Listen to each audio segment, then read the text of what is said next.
strategy, Cotton. Let's see if it pays off for him.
Is dangerous, ladies and gentlemen.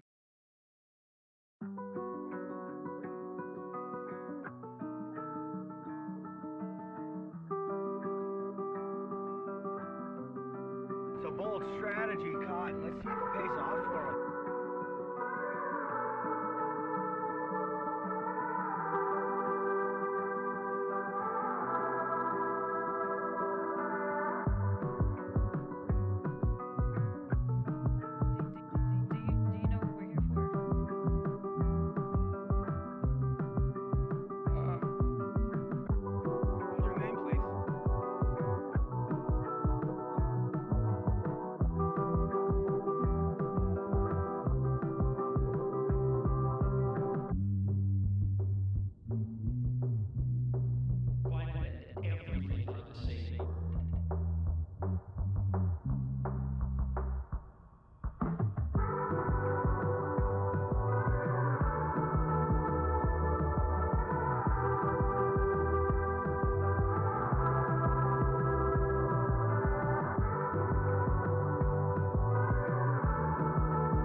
Climate and everything are the same. It's science. I don't want reality. I feel like I'm taking crazy pills. The box is full of Pepe.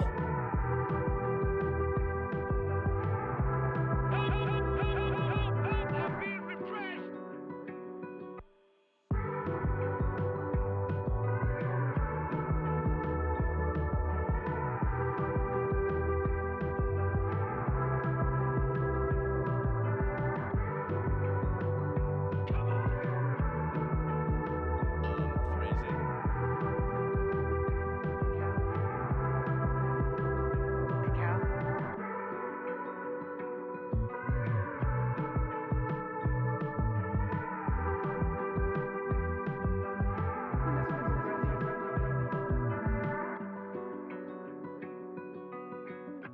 Arguably the greatest work of nonfiction of the 20th century. Jesus, I say that.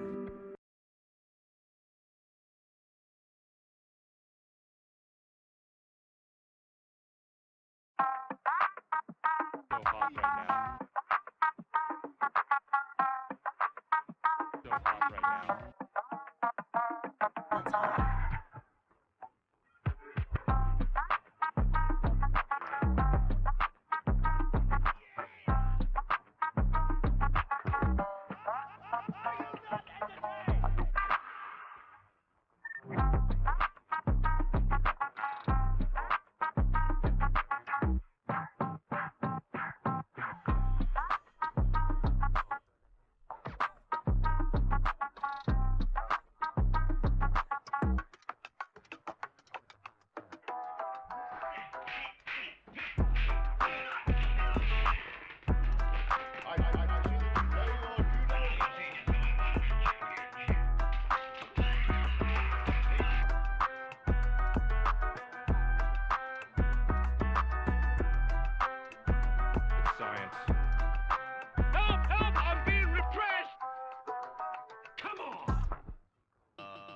Phrasing.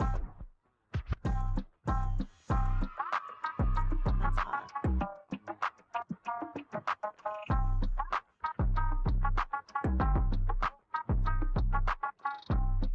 There's no point in you betraying your future self to gratify your present self. It's a stupid game. I don't want reality. I don't want reality. Jesus, I say that. A what now? A fucking bitch.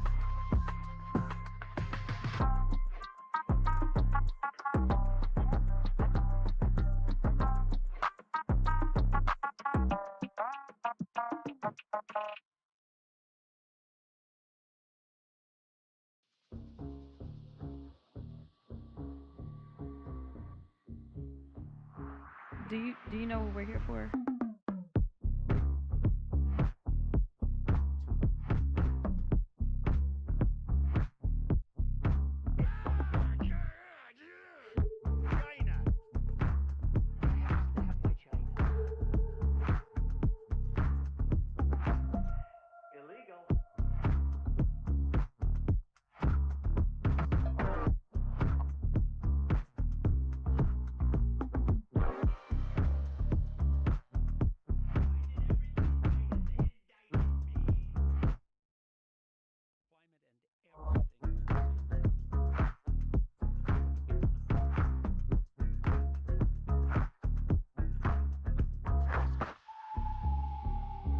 It's a great day for being sad. That's hot.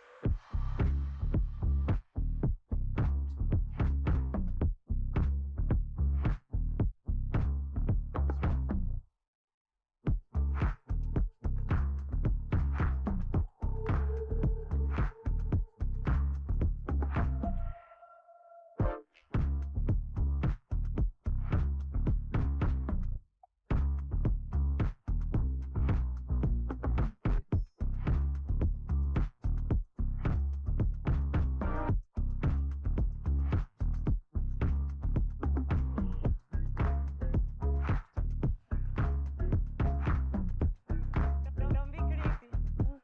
Don't be creepy.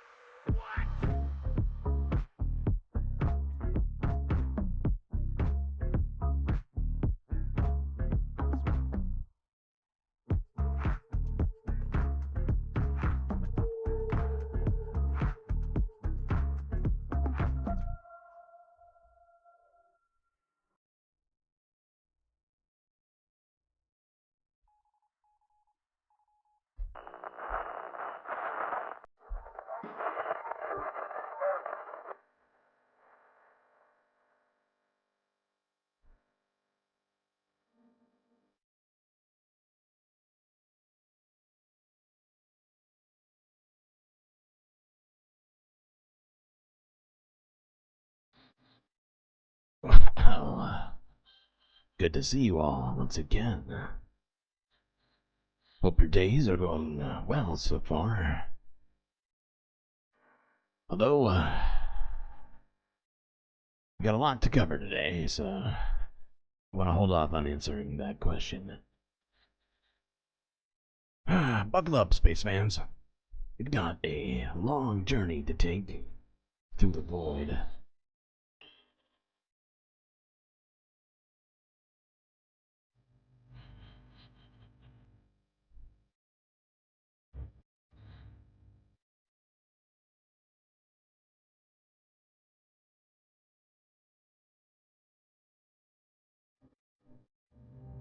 Well, good to see everybody who's showed up so far here. See, Wild Moanope, Aaron W., Brandy Nuance, Pobtreesh the second, Donald James X, and BCat. Can't forget you. I think I've got most people who've jumped in chat so far. Let's move it along. got stuff to do. A lot of stuff, in fact. So much stuff that I'm concerned about the time at which I'm starting this stream.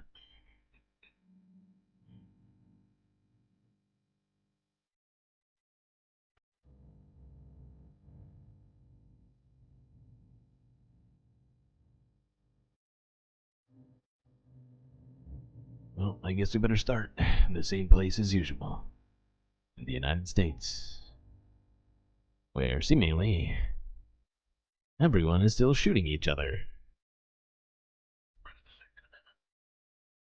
Let's start in LA at NBC from 2 days ago, where the search continues for General Hospital actor's killer.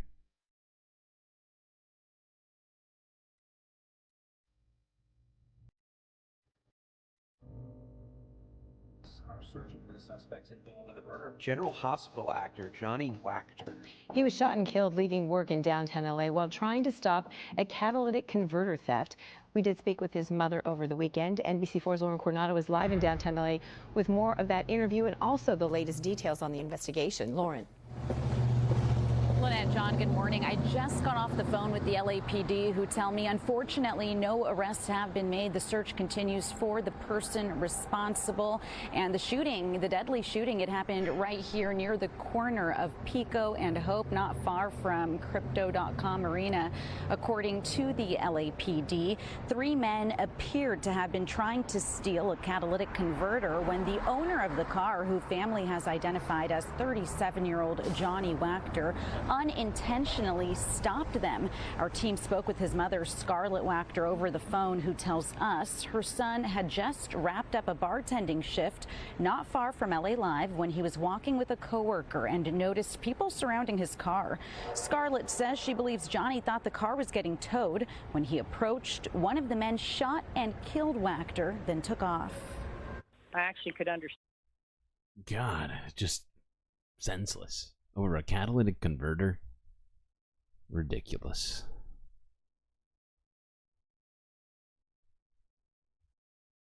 I mean, wow. He was in the perfect profession. Actor by the name of Wachter? I mean, come on. It's perfect.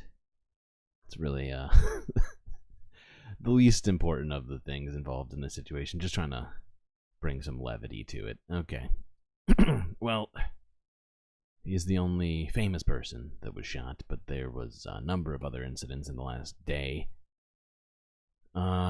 Staying in California, let's go to the Bay Area, where Oakland police is investigating a shooting of driver found dead after a crash.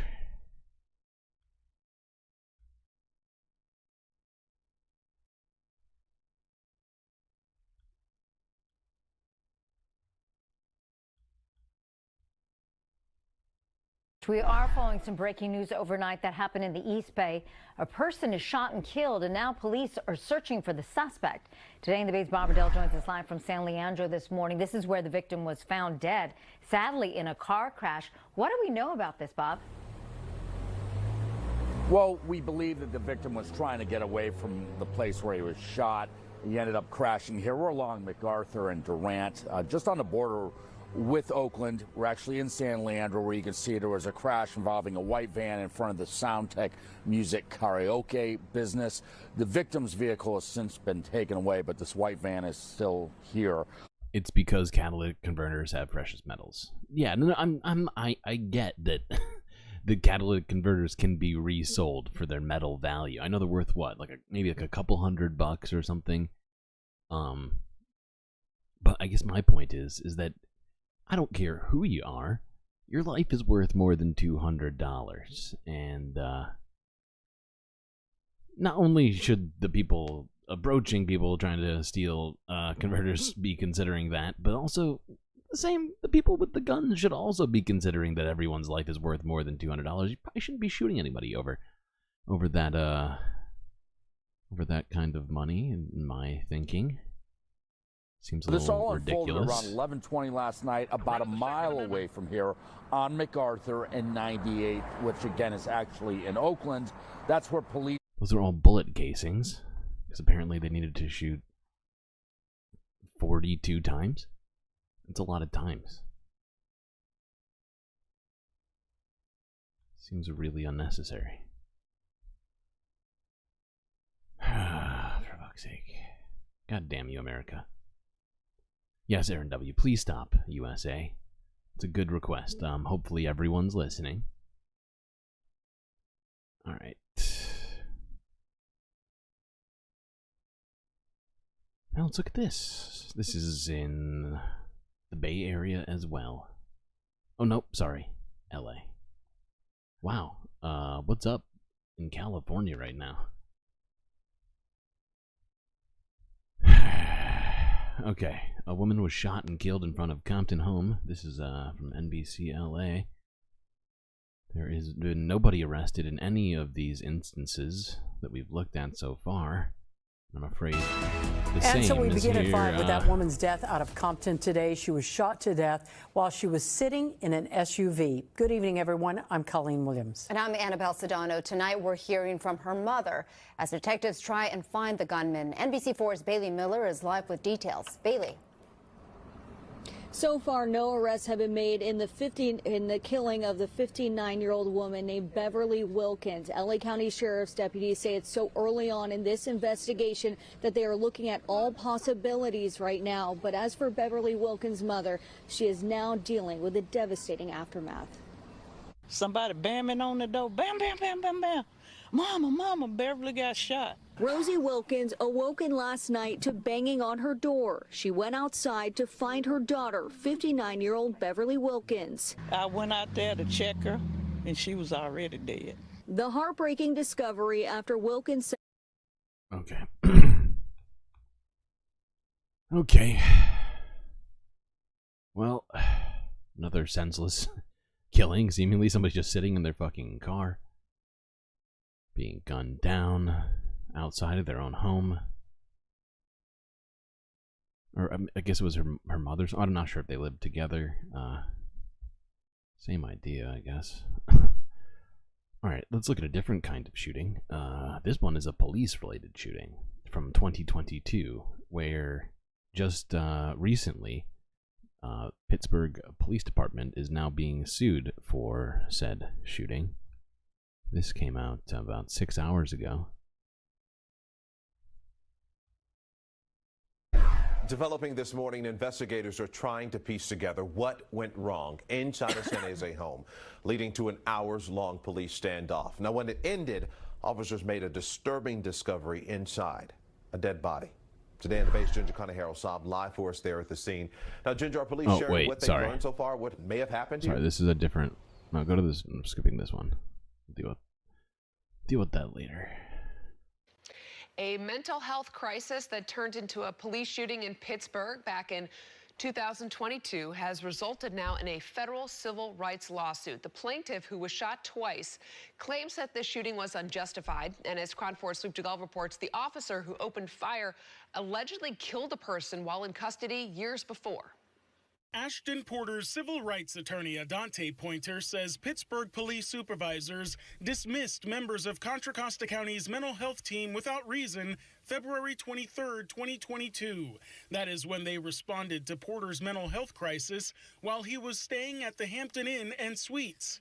In a federal civil rights lawsuit filed Tuesday, the complaint says although the mental health team told officers Porter was the only person in the room and was not threatening anyone, after hours of negotiations, police escalated the situation by forcing Porter out of the room the next morning, eventually shooting him with rubber and live bullets. When they were unsuccessful in breaking down the door and forcing a confrontation, they instead used pepper spray and tear gas to do it. The lawsuit lists the city of Pittsburgh, its former police chief Brian Addington, 2 police supervisors, Officer Ernesto Mejia Orozco, and up to 50 does from the police department as defendants.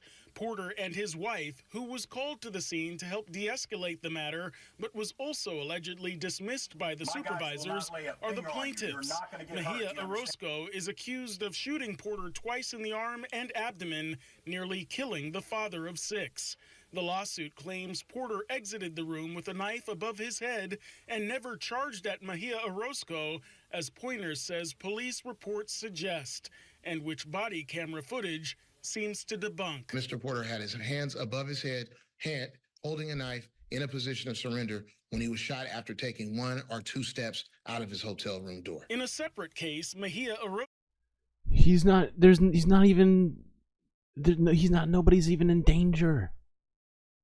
What in the fuck? He's running away from the officers. Now this may be a body cam of another officer, so I guess maybe, what is he, 15 feet away from him? Jesus Christ. And he's surrendering? You just shoot him? I hope they win that lawsuit.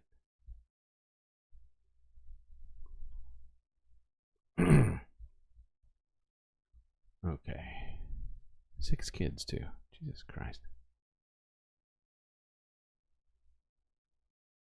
Alright, let's look at this. Because it seems like, considering what we were just talking about, this seems like as relevant as it ever has been. Whoa. Go back. This is not the video I want. Thank you very much.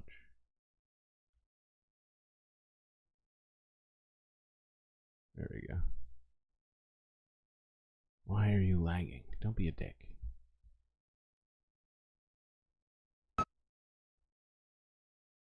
What in the fuck is happening?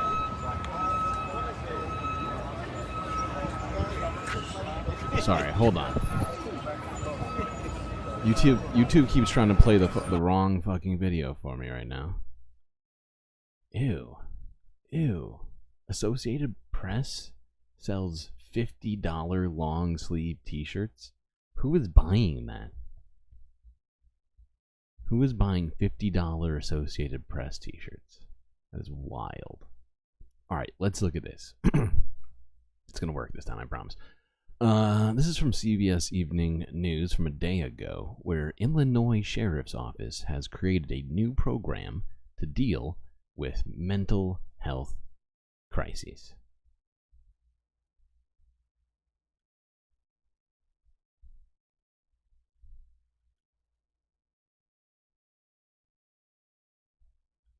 Understand. I wish to proceed. Wait. No, don't. Oh, this is why it's doing it. Oh, you piece of poop.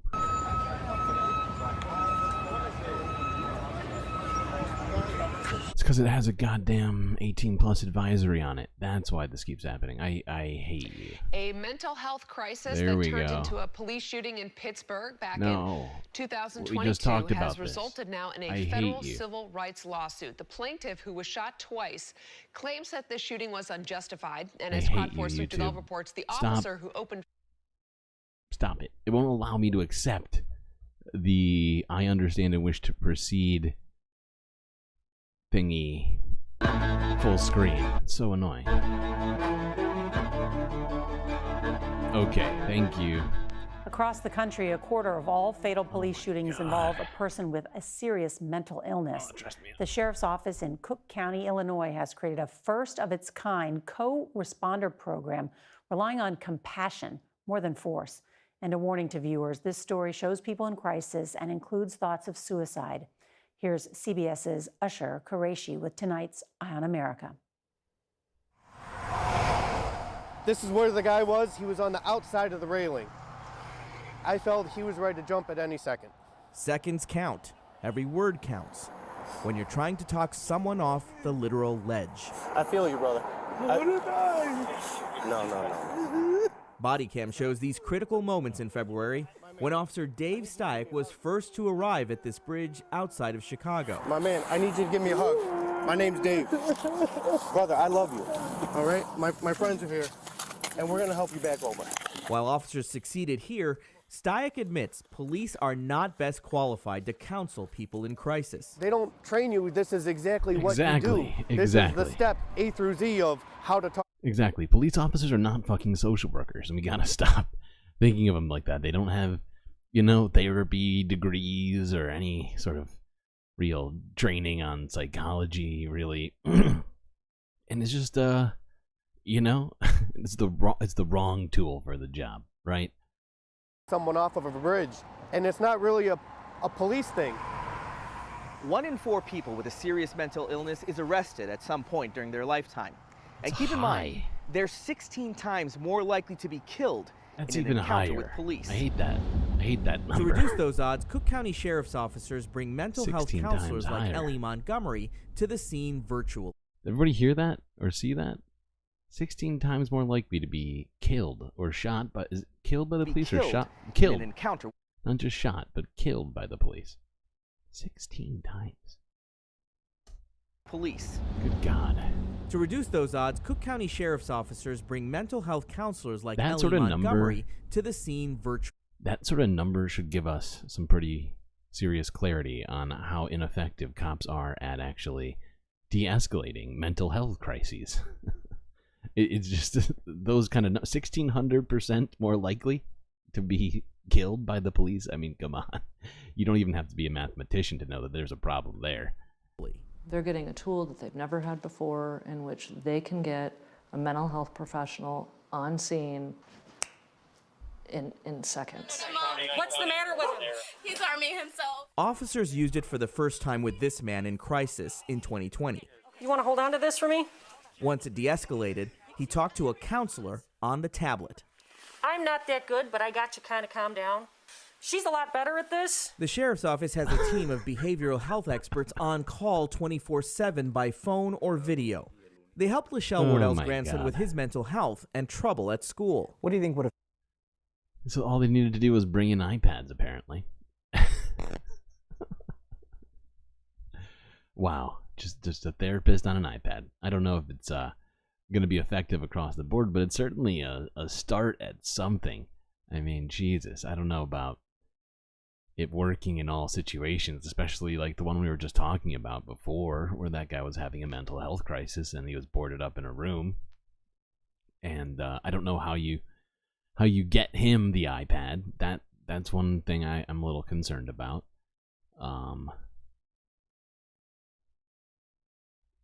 Happened if you hadn't been able to get the help that you needed through the sheriff's department? Oh, I don't even really want to think about that, Usher. It's transformed our lives and changed the trajectory for my entire family. How's your grandson doing now? He's made the honor roll. I've never seen anything like this. I kind of tear up thinking about this because they walked with us and helped. So you mean instead of pointing guns at a kid and giving him therapy, instead that was somehow helpful in a mental health crisis? That's really weird. That's really weird. Through the whole process because it was so difficult. It was very, very difficult. The use of remote counseling on scene nearly doubled in 3 years, according to Cook County Sheriff Tom Dart. We don't need to have 100 mental health clinicians on staff here. We are working with 15 or 16 right now, and that more than covers it because you don't have to physically be there. Now, one thing that I would like to point out, that it seems that nobody is willing to address ever, well, not nobody, but whenever the mainstream media talks about these things, they never address the fact that we could have mental health care for everybody. You know, Medicare for all, right? And then maybe we could preempt having to even call whatever 911 for a mental health emergency, because you have a counselor, you have a therapist, a psychiatrist, depending on what your needs are, right? Because you have health care instead of being, excluded from having that. Now, of course, there are extenuating circumstances sometimes. People don't know they're going to have mental health crises, and I understand that.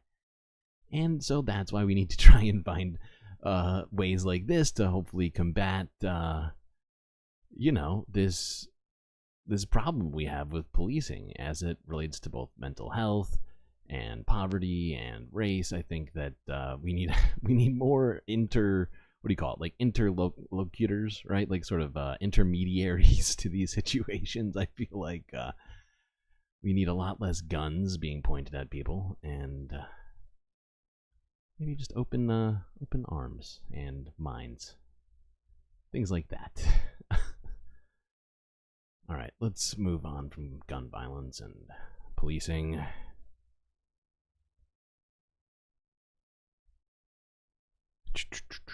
Oh, God.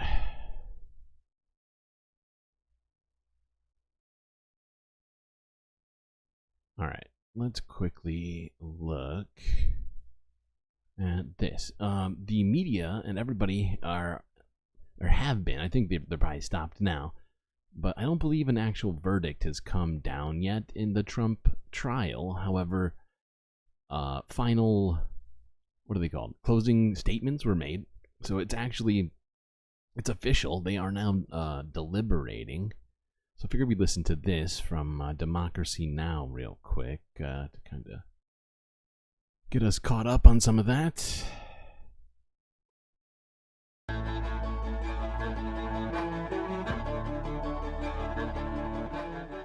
More than 70% of the nation's nursing homes are now owned by What just happened? How did I just get booted out of my playlist just now? How dare you, YouTube?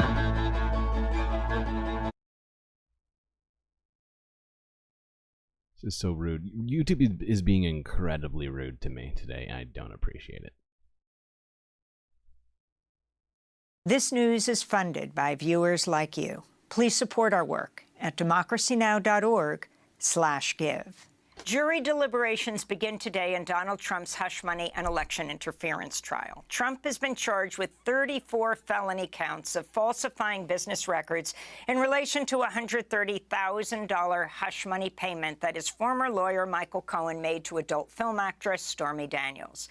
The prosecutions argued the payments were part of a wider scheme to illegally influence the 2016 presidential election and prevent Daniels from going public with her claim she had sex with Trump.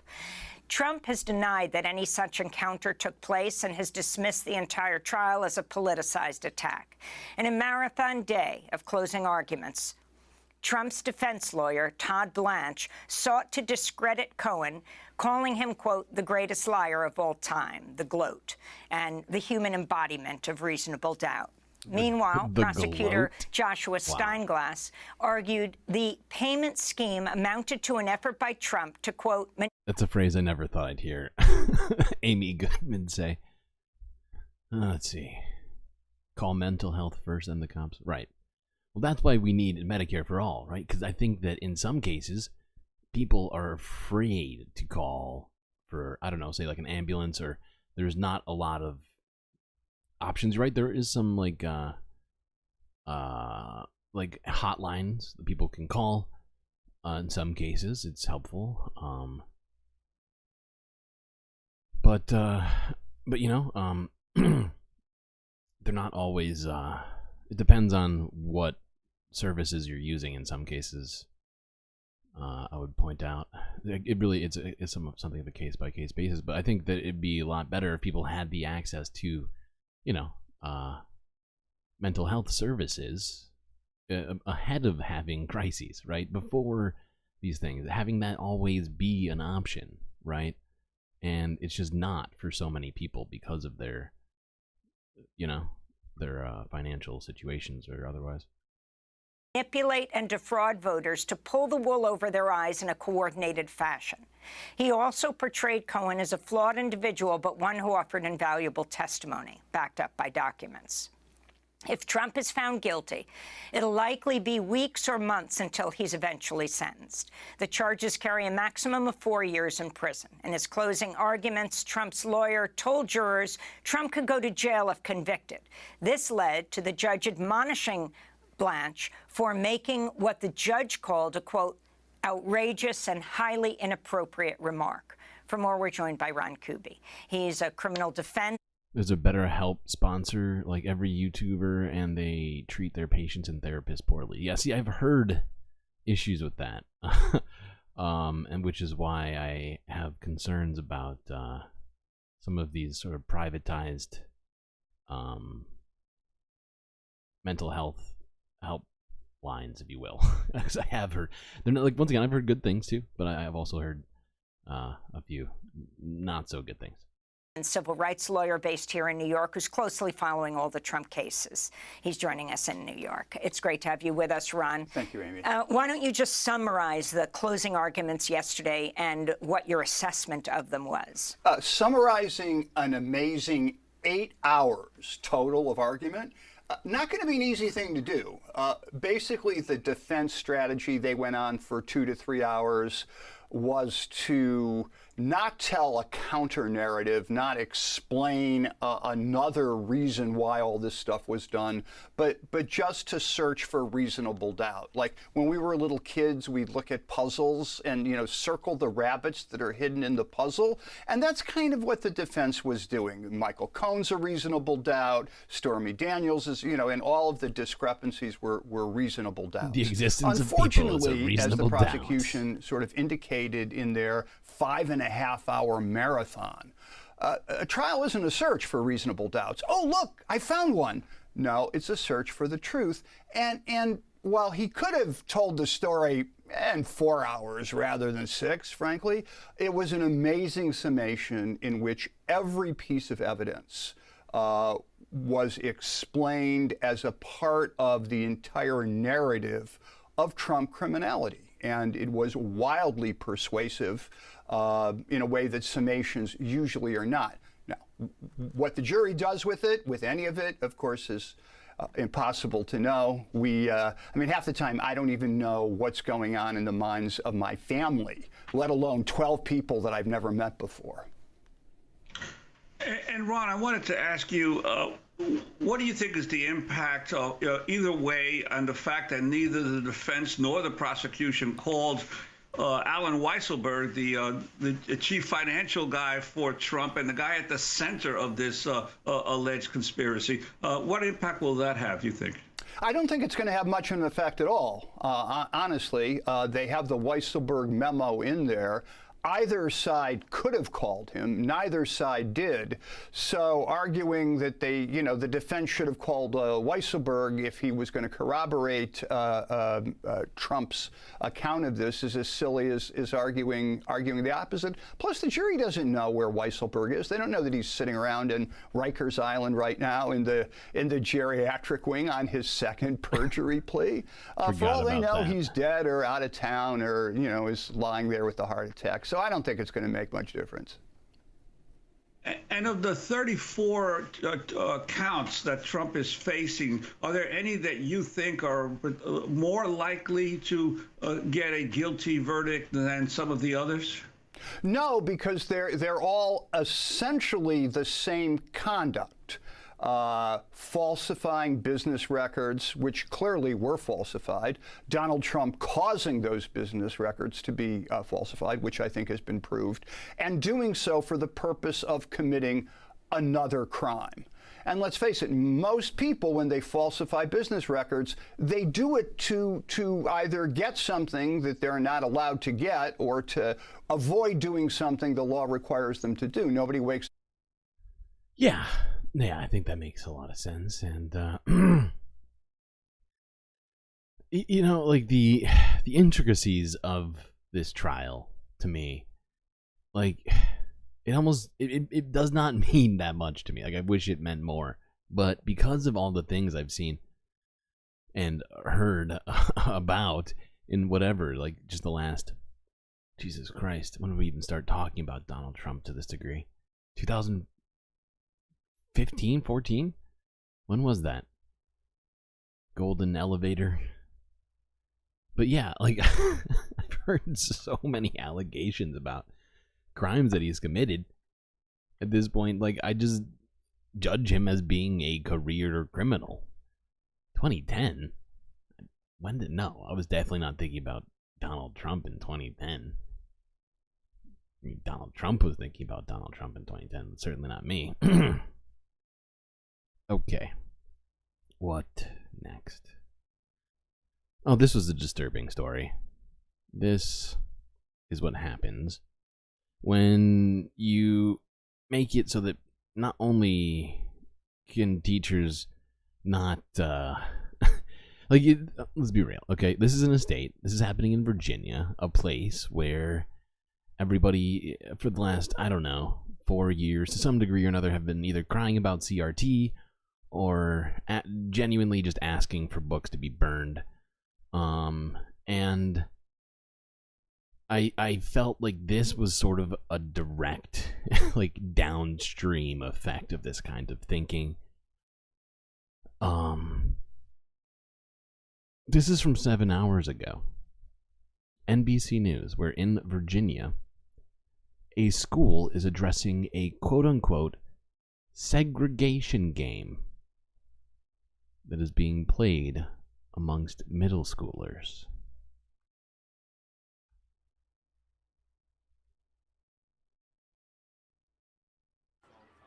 An after-school game taking a troubling turn at Lyles Crouch Traditional Academy in Alexandria. Mom Catherine Kelly says a group of white students allegedly told her son, who is half Asian, he couldn't sit with them. Saying that mixed race kids had to sit at a table that was away from the white kids, and then Jesus fucking African American and black Christ. kids had to sit even further away. And they said that they were segregated and that they couldn't play with the white kids. Kelly says It's so fucking gross. Oh, God. You can only imagine what some of these kids are hearing in their Virginian households. You know, it's probably just Fox News and the Daily Wire 24/7 being pumped into these children's minds.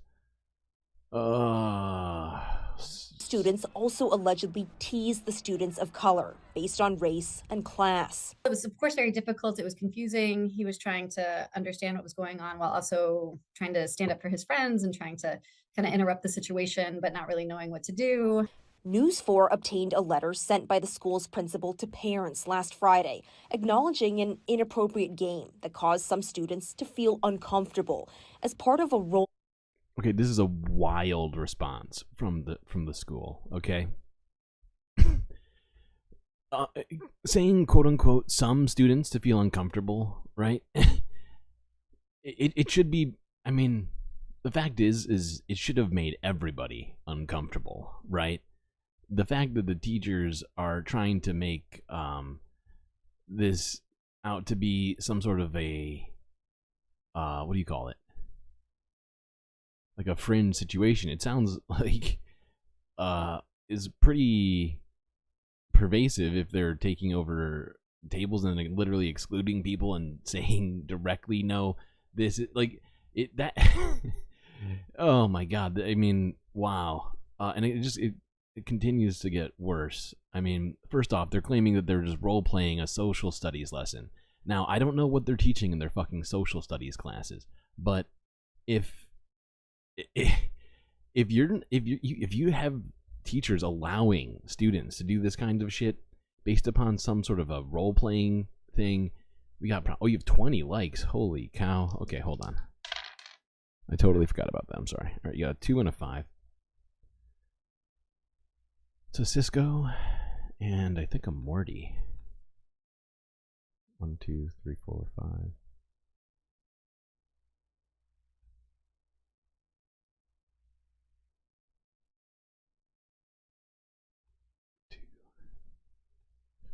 No, that's Neo.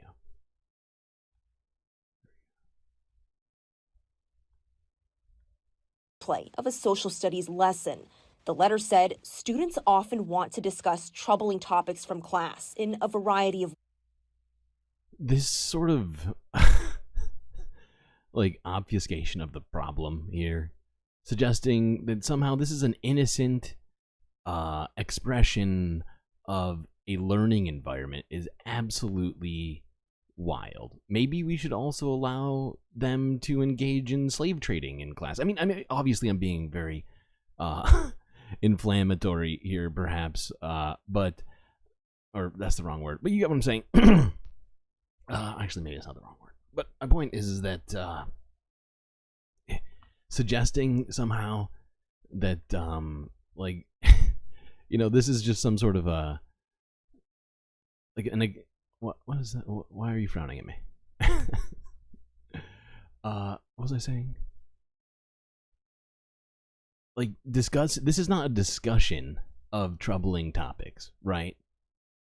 Like, this is an actual example of excluding, right? Of essentially segregation in a school setting, right? Whether or not it was preceded by some sort of a conversation in class should not excuse this, right? And it's just wild that they're trying to minimize this thing. Some of which may cause offense. This is certainly a challenge in educating our students, and one that we must be keenly aware of when difficult topics are presented. When kids are learning these things like about segregation, learning about the history of white supremacy in the United States, they have to learn that. They need to learn that. But it's not a game, and they need to learn the seriousness of these things. In the letter to families, the school's principal said she plans to work with her team to incorporate lessons into the curriculum on thinking before you speak and act. The principal also said the school can... What? Thinking before you speak and act? Maybe we should talk about, you know, the fact that segregation was bad. This is what happens when you both sides history in schools, right?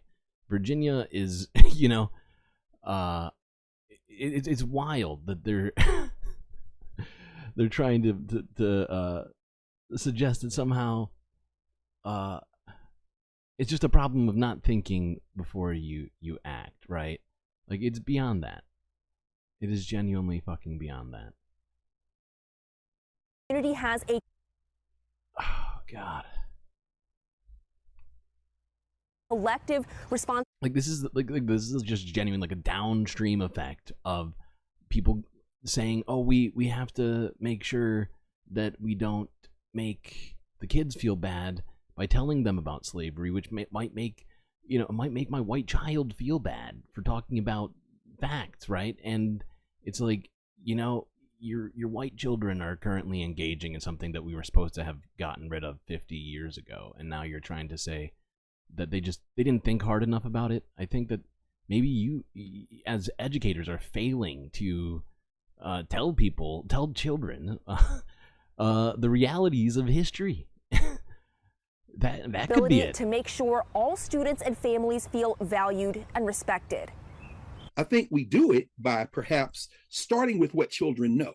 Professor Greg Carr teaches Afro-American studies at Howard University. He says lessons on inclusion can be simple, such as asking kids how they feel when they see TV characters who look like them. He also says guest speakers can be helpful. So a lesson on segregation could incorporate elders who lived through that period. You know the implications of it now from an elder who could tell you how much it hurt to be segregated. It's not... I'm sure that those Virginia school boards are all about that idea, right? Oh, God.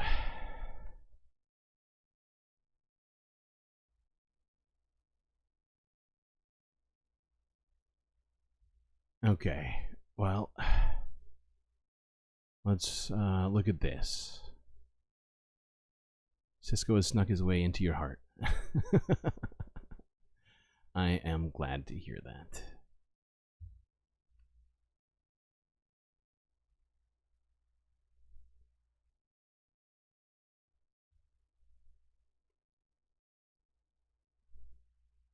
All right, we talked about this a little bit yesterday, but this is still going on, so I figured we would talk about it again today, as UCLA student workers have expanded their strike as they demand amnesty for pro-Palestinian protesters at their school.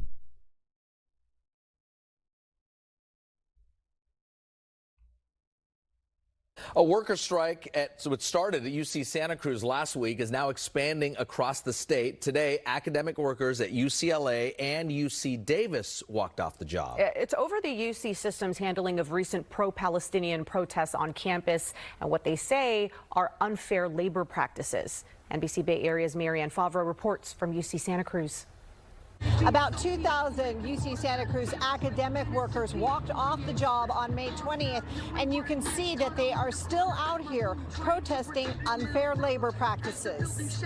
When workers are united, we cannot be divided. Instead of teaching students inside the classroom, more than 200 UC Santa Cruz academic workers are outside walking the picket line, not for higher pay, but to have UC administrators change the way they treat protesting students on all UC campuses. We're out here on strike over the unfair labor practice charges that our union has filed against the UC for unleashing the police on protesters down at UCLA, UC Irvine, UC San Diego. Free Palestine! This afternoon, some students put up boards to block one of the entrances to UC Santa Cruz. And now their call for change just got a lot louder as 12,000 more UC academic workers walked off the job at UC Davis. 12,000. That's a lot. You wish you could say the same, but you miss Webacula? I'm sorry to hear that. Hey, if we get more likes, we can maybe get Bacula. You know? It's always in the cards. Alright. Now, let's move on to some other stuff here. Still staying in America. There's been a bunch of stuff that's been going on in America, seemingly. And let's start with this one, I guess. It's from 9 hours ago, where apparently 1 dead and 7 are injured after an explosion in Ohio.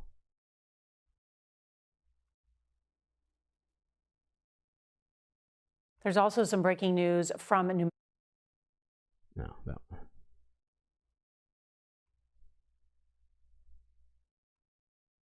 We was just sitting outside, and we heard like a big explosion, boom. Then we seen smoke coming from downtown right here.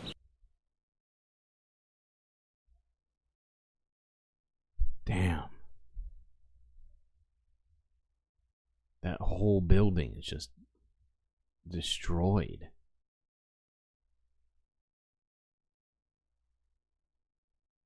No. We have no idea what caused the explosion. Yeah. We know that there was an explosion, and it did a lot of damage to the bottom of the building. Yeah, so the cause of the explosion is still completely unknown. At one point, I think there was a suggestion that it had been gas, then they took it back, and they're not sure. It could have been a bomb. There's no clarity on it right now, but this killed 1 person and injured 7, and as you can see, destroyed that entire front of that building. Your sister's on strike right now? Give her a little clap.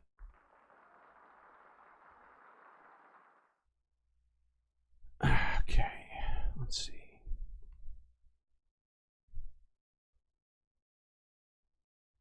I guess we should have watched this one before. But let's look at this one. This is from 6 hours ago. From Cron 4, where officials address a chemical weapon deployment that exposed elementary school students. Let me say that again, because I fucked it up. Officials address chemical weapon deployment that exposed elementary school children. Like, what? Why would, what? How is that even a thing? How is that even a thing? Somebody explain this to me. The San Francisco Sheriff's Office releasing some new details on how a training exercise went wrong and released some chemical materials into the air that then spread to a San Bruno elementary school. We covered this story last week when these kids got sick. Cron 4's Tiffany Justice in the newsroom now with the update. Thanks for joining us. Yes, law enforcement defending the use of chemical agents. The San Francisco Sheriff's Office releasing a statement today addressing where the chemicals came from. Officials say on Tuesday of last week, canisters containing chemicals were brought over by the UC Berkeley Police Department for a training exercise on the Sheriff's Office jail property in San Bruno. Today, a report in the San Francisco Chronicle. So, what happened is, they're definitely defending it. Oh yeah, they're definitely defending it. The police, in an attempt to get ready to suppress some students at UC Berkeley, accidentally suppressed some elementary children. I think usually elementary school children are as old as 8 or 9, maybe. So yeah, they gassed a bunch of children. Really, really impressive police work, and to try and justify it. I mean, wow. Yeah, just odd choice. You think apologies would be in order? Maybe. If I were one of those parents, I'd be calling a lawyer, Getting everybody together for a good old class action lawsuit, perhaps.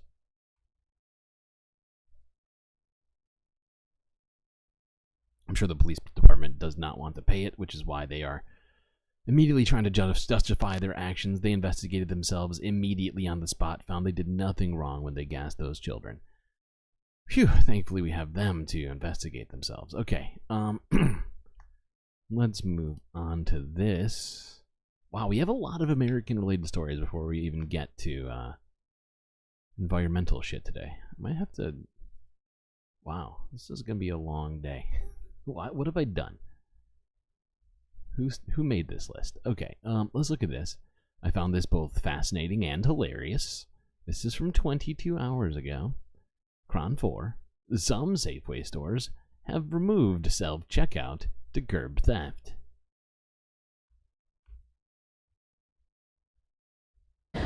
Another retail store is taking major precautions to combat theft. Several Safeways in the East Bay have now removed those self-checkout kiosks. Back to the old way. But how is this affecting people looking to shop? Cron 4's Sarah Stinson joins us live in the studio with all the details here. Sarah, this is interesting. Yeah, I spoke with several Safeway shoppers. They had mixed feelings about self-checkout being taken away. Some complained, while others say it's for the best. One security guard at Safeway even told me it's a blessing the kiosks were removed because he says he's seen a lot of people stealing. Self-checkout is no longer an option for Safeway shoppers at certain locations in the Bay Area, including this store in Oakland off of Pleasant Valley Avenue. The change throwing off regular customers. I was surprised, but not really, because I've read that stores are... I just found this hilarious because, stores everywhere in America thought they could pull a fast one on American consumers and workers at the same time. In an attempt to boost their own profits. People realized that they were kind of getting ripped off at both ends and decided, hey, I'm going to pay myself to bag my stuff, and started stealing stuff while they're buying their shit. And maybe you should have just had workers in the first place. But, you made people bag their own shit. It's just wild. In some places they've attempted to almost completely do away with front end workers, and then it's just wild. And I just think it's honestly it's good for people. Fact is, these kiosks have been taking away people's jobs, and is just another example of corporate greed going awry for themselves, but also for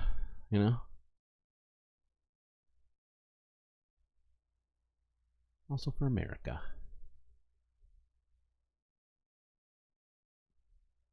All right, let's look at this one next. Apparently, let's move on to this. Actually, let's talk about a few health-related things before we move on to the environment here. This is from 2 days ago, where sewage leaks are displacing senior home residents in Oakley.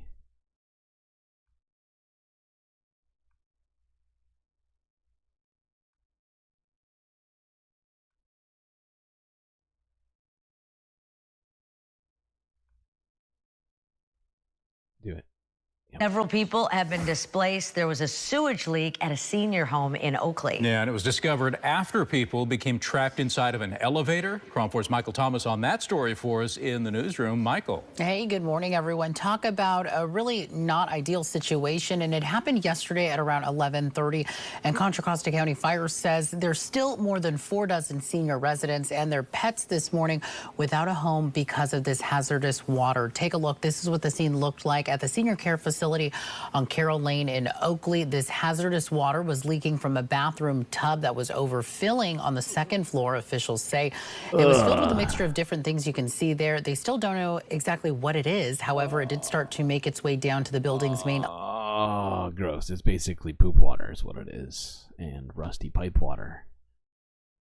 Oh, God. In a senior home of all places. That's no good. Electrical room, which did cause some chaos. Both medical personnel and fire officials were there on the scene, along with PG&E officials who later determined that water to be hazardous. In total, 50 residents and their pets have been displaced with no idea of when they can come home. Take a listen to what one of those who were there on the scene had to say. Okay. We don't need to hear it. I think we know. It's gross. And now they have nowhere to go. Is there anything grosser than rusty poop water? Yeah, I don't have an answer to that question.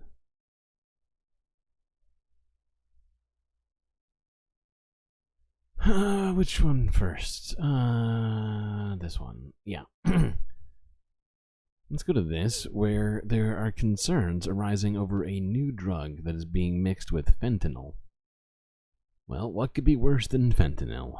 That's an interesting question. Over drug overdose deaths in San Francisco, health officials believe they could get worse before they get better as they start to see fentanyl mixed with a new animal tranquilizer. It's causing a surge in ODs. KRON 4's Dan Kerman has details. Concerns tonight, San Francisco's overdose and fentanyl crisis could get worse. A handful of cities across the country, including Chicago and Philadelphia, are now starting to see fentanyl laced with medetomidine, a veterinary sedative that is causing a surge in overdoses. Medetomidine is driving overdose spikes. Not all of those spikes are fatal, but they're serious. And when 600 people over a few days in Philadelphia are sent to the hospital because they have,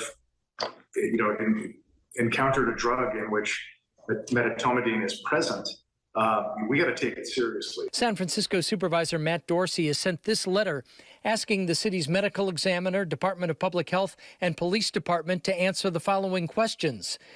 Is San Francisco's illicit drug supply being monitored for medetomidine? And if the monitoring is insufficient, how can the Board of Supervisors better fund and support that effort? We couldn't have predicted that the drug supply would be as deadly as it is. And what's alarming is that it's changing seemingly every few months. There's some new synthetic drug that is more potent and more addictive and more deadly. If this all sounds familiar, it should. In February of last year, the San Francisco Department of Public Health sent out an alert that xylazine.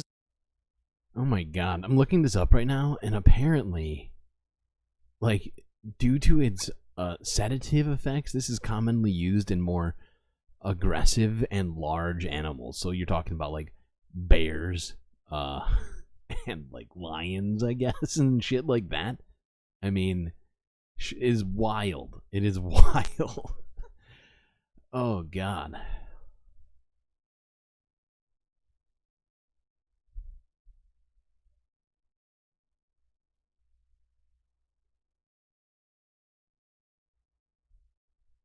Yeah, it looks like it's often used in veterinary applications with quote-unquote fractious felines that will not allow an intravenous induction.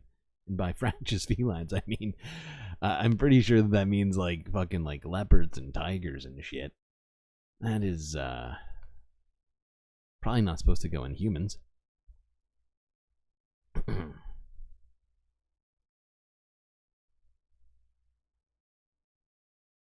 In fact, to put did he say there was 600 people in one day from overdoses from that? I mean, it's just wild.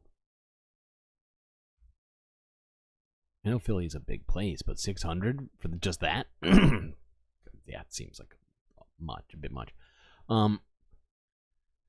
Okay, let's move on from the effects of new street drugs and look at this, where apparently there's been possible measles exposure at LAX, the airport, so that's good. I'm sure that will have zero negative effects for places outside of If you LAX. passed through LAX last Sunday, you may have been exposed to measles. On May 19th, an infected passenger arrived at the Tom Bradley International Terminal at gate 156 around 3 p.m.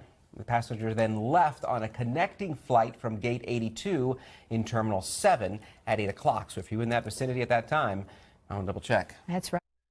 I really wish they would have given us, I don't know, where they went to. Because the fact is, that person flew into somewhere else, making, the, what do you call it? Like the infection map ever increasing. Who knows exactly where this person went with the fucking measles. The fact is the vaccination rates are down right now. We do not need more measles. We've already seen a bunch of cases this year too. Alright, now let's go on to environmental stuff. Got a bunch today. Don't know how we're starting this so late, but fuck it, let's do it. Let's transition with this one. This is from 7 hours ago, where apparently ConocoPhillips is buying Marathon Oil in a $22.5 billion deal. Well, look at that. Oil companies are consolidating with each other. How good. Now we can get climate change Oil and giant monopolies. ConocoPhillips on Wednesday agreed to buy Marathon Oil in a $22.5 billion deal, the latest in a series of mega mergers in the oil and gas industry as companies look to boost their reserves. Conoco's all-stock offer equates to more than $30 per Marathon share, representing a premium of nearly 15% as of the stock's Tuesday close, according to Reuters calculations. The acquisition adds over 2 billion barrels of reserves to Conoco's portfolio. Marathon has operations in North Dakota and Texas, regions that are prime targets for producers looking to increase their inventory. We need to shut these assholes down, I swear to God.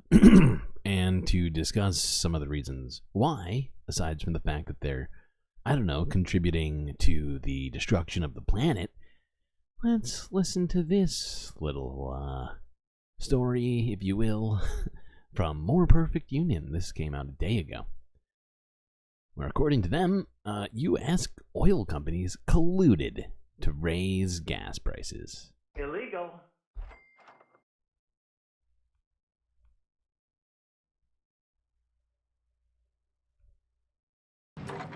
Here where I live, gas costs close to $5 a gallon. It's been this high or even higher for several years now. What if I told you that the high cost of gas is a consequence of a crime and is costing you thousands of dollars a year? Illegal.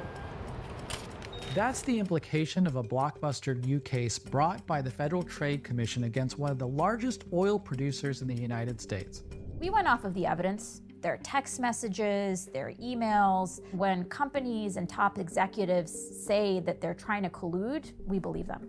The significance of this case reaches far beyond what we pay at the pump, to the higher prices we've been paying for nearly everything over the last 3 years. It's really important that people understand why gas prices went up, that their instincts that there was some conspiracy were correct. And it reveals how dangerous it is to entrust our most essential resources to a handful of CEOs who will do just about anything to protect their bottom line. 10 years ago, we had it pretty good. Gas was cheaper, and for a few years it stayed that way. Gas for $1.89 a gallon. Prices are down, way down. Gas is $2 a gallon. Then COVID hit, and the price dropped even lower. And the problem is nobody's driving a car anywhere in the world. But when the lockdown came to an end in 2021, the price began to rise. Gas prices rising nationwide. And rise. It is not a pretty picture here at the pump. And rise again. $4 or $5 for gas is outrageous. Just can't pay it. And when Russia invaded Ukraine, it skyrocketed. Since then, it's come down slightly, but it remains at one of the highest levels on record. Why is it that the price of oil today is still so high? The short answer is the oil cartel got bigger and more powerful. Hello. In the mid-2010s, the U.S. started to be known as Saudi America. Okay, there's working. In each of the last 6 years, the U.S. produced more crude oil than any nation ever. Fracking really started to get going in the mid-2000s, and American producers increased production until they started to challenge OPEC primacy. OPEC is the group of oil-rich countries like Iran, Iraq, and its leader, Saudi Arabia. Since the 1970s, OPEC has acted as a cartel, controlling enough of the global supply of oil to effectively set its price. But when the U.S. began to produce huge amounts of fracked oil in the 2010s, that new supply meant real competition for OPEC. I think that OPEC is in big trouble here. I'm predicting that we will be producing enough oil that we won't need OPEC. The companies with the power to compete were above all in the Permian Basin, otherwise known as Texas. The Permian Basin, it is a gigantic lake of oil. One of the biggest reservoirs of oil in the world. In 2014, OPEC were getting frustrated with these upstart Americans. And so they decided to take share back from the Americans and drive U.S. shale producers out of business. And so from 2014 to 2016, there was this fierce competition between OPEC and the American producers. And you can see it, the chart. People are talking about a price war. There was a price war from 2014 to 2016. This is geopolitical hardball. A price war meant lower prices for consumers. Well, it's fun to watch. Okay. So, yeah, during this time, OPEC continued to add a significant number of barrels to the market, more than were being bought, actively pushing the price of oil down. And essentially it became actually, I'm sorry, it's complicated. Both I mean, OPEC had been doing that for a while to America in this time because they knew that the fracking was pretty costly, and then yeah, things kind of progressed. Hold on, let me move us on just because this is like 10 minutes long. I don't want to watch this whole thing, but this is where I think the rubber meets the road on the old oil company collusion stuff that we were talking about here as it relates to Americans. Scott Sheffield is one of the most important leaders of the American oil industry. Many CEOs are talking just like you, and you were kind of in the forefront of let's conserve our production because we want that higher oil price, right? In public, Sheffield had been leading an effort to put restrictions on Permian oil production by lobbying Texas's oil regulator, or as he called it, quote, to get a bigger OPEC done. Using its subpoena power, the Federal Trade Commission was able to get a hold of Sheffield's private messages and discovered that for years he had been in contact with OPEC's top oil ministers around the world. The evidence that we uncovered showed that Scott Sheffield was in close coordination with top officials across OPEC, sending text messages, having private dinners, and agreeing to restrict oil production. We looked at the communications of these executives, their text messages, their emails. We saw Scott Sheffield try to coordinate with OPEC and say, hey, instead of us competing with you, why don't we all just agree to actually cut back production and keep prices high? During the FTC investigation, 38 Republican senators wrote Chair Khan a letter asking her to back off. The FTC saw things differently. We ultimately concluded that Scott Sheffield cannot be on the Exxon board of directors. We also banned Exxon from appointing for 5 years the vast majority of the executives from Pioneer. It also referred Sheffield's case to the Department of Justice for criminal prosecution. If you're going to make decisions to commit crimes or to break the law, then you should be aware that you're going to be personally held accountable for it. Yep, so oil company executives colluded with OPEC and pushed market prices up illegally. It's price fixing is what it is. It's price fixing.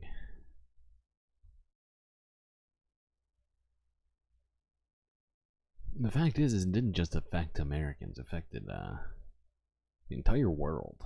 Right, because the price of the barrel of oil is what they're talking about, right? Okay. All right, let's get to talking about the environment directly. Now, this is from 3 days ago in NBC LA, where high bacteria levels are affecting several LA beaches.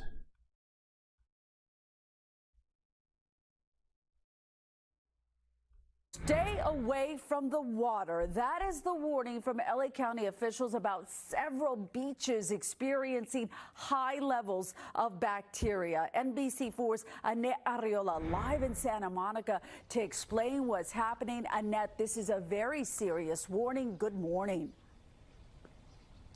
It certainly is, Michelle. Good morning to you. Hello, everybody. You know, it's a long holiday weekend, Michelle. People love to come out to the beach, and you can still do so. You can come enjoy the great weather.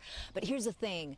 Don't go into the ocean for a quick dip. LA County public health officials say that it is simply not safe to do so at the moment due to bacterial levels exceeding health standards from when they last tested. They have issued warnings for at least 5 beaches, including Santa Monica Pier, an area roughly 100 yards up and down the coast from the pier. Now, the other locations listed on the Public Health Department's website as being under warning this weekend include Santa Monica Canyon Creek at Will Rogers State Beach near Tower 18. Now, the fact is, bacteria grows in warm environments faster than it does in cold environments. And as the oceans continue to get hotter and hotter and staying that way for longer periods of time, well, that just basically creates massive fucking petri dishes for bacteria. And, you know, humans do tend to dump a pretty fair amount of sewage into the ocean, which also contributes to this problem. And so it's kind of a gross. Makes me not want to go to the beach ever again, honestly.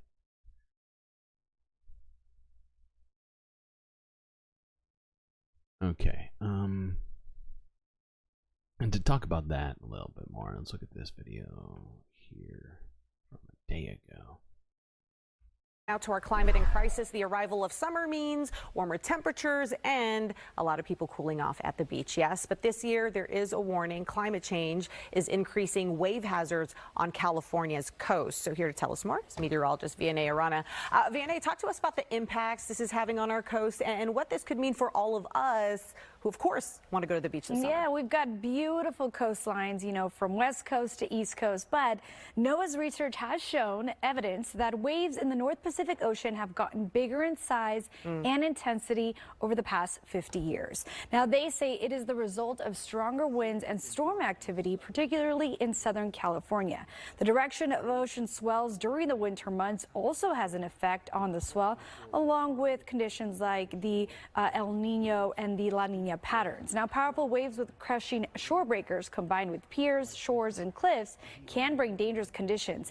NOAA has a website where you can look up hazards and safety tips. Take a look at this clip. It shows you how to survive a shore break. Why is this type of wave so dangerous? Imagine the weight of a car pushing down on your head, neck, or back and pinning you against the sand. That is the impact a shore break wave can have and change your life forever. Now, videos just like that one are included in that website. Now, did you know waves are most commonly caused by wind? Surface waves are created by the friction between wind and surface water. The continual disturbance creates a wave crest, and that's known as the highest part of a wave. Triple boop. Triple boop accepted. So yeah, because of climate change, going to the beach is just becoming more dangerous. For multiple reasons. Yay. Also sharks. Sorry, we're not going to actually look at that. But I have actually been seeing an increase in shark activity as well. By beaches. Alright.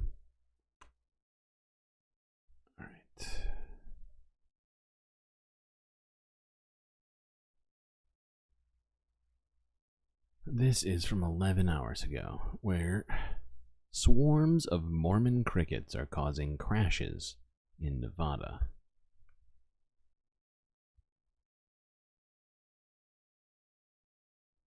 Authorities in Nevada are warning of dangerous driving conditions because swarms of giant bugs called Mormon crickets are leading to slick roads. Yeah, so here's why. Cars run over those crickets, and then there's been recent rainfall that creates a so-called sludge on the roads, which has led to 2 crashes of semi-trucks, according to the Eureka County Sheriff's Office. No serious injuries, though, were reported from those crashes. Joining us now is Nevada State entomologist Jeff Knight. Jeff, good to have you with us to help us better understand what's going on here. We should be clear, these Mormon crickets don't actually harm humans directly, but the Department of Agriculture there in Nevada says they do pose several risks. So what are they? What should folks know? Well, thank you for having me on. They're a native insect that we have regular outbreaks of throughout the Intermountain West, not just in Nevada. We try and survey for them, keep records of them, but they're an insect that is part of living in the Intermountain West. They can cause damage to crops and to rangeland forage. And then, of course, as they get on roads and stuff, they can definitely cause a problem. We have, they're omnivores, so they eat anything. And oh, God. These things are creepy. So, basically, he goes on to say that essentially these crickets are more likely to show up in droughts in large numbers, and they've been having very dry conditions in Nevada, so that's why they're having it. The last time they had a swarm this big, I think he said, was over 10 years ago.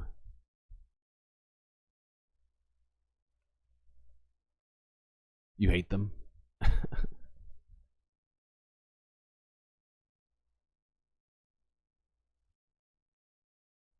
Almost as bad as Scientologist crickets.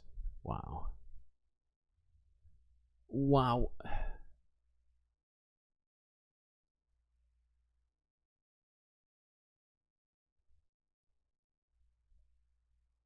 Okay, let's go to this.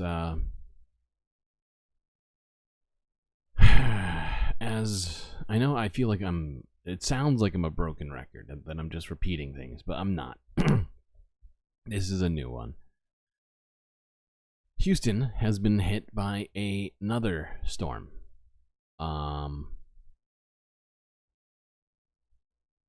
Yeah, another one. How many have... I feel like DJ Khaled right now.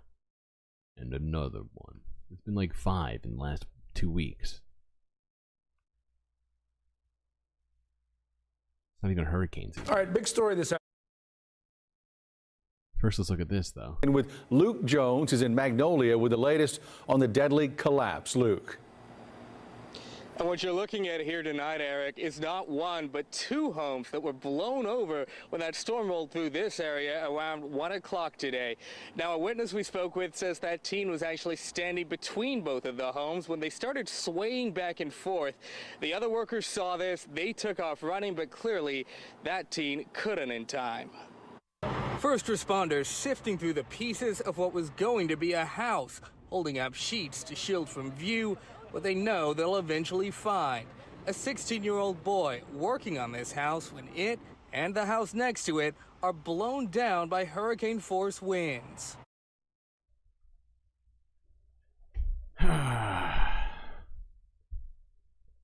Good thing they relaxed those child labor laws in Texas, right? Ah, for fuck's sake.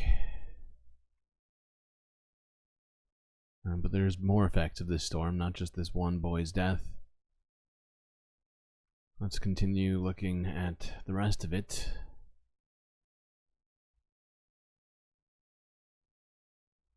As thousands of people are still without power, hundreds of thousands. Power crews are headed back to our area to restore outages from yesterday's storms. They worked to repair power from the storm nearly 2 weeks ago. Now we can tell you, looks like about 38,000 CenterPoint customers are back to where they were, still without power after yesterday afternoon's severe weather. And an ABC 13 viewer in Willis captured this video of this transformer fire. Look at that. Ooh. Yeah. Wait, hold on. What day is this from? I don't know. According to a different video I saw, there's still like 100,000 plus people without power. I could be wrong. And maybe I am. Probably am.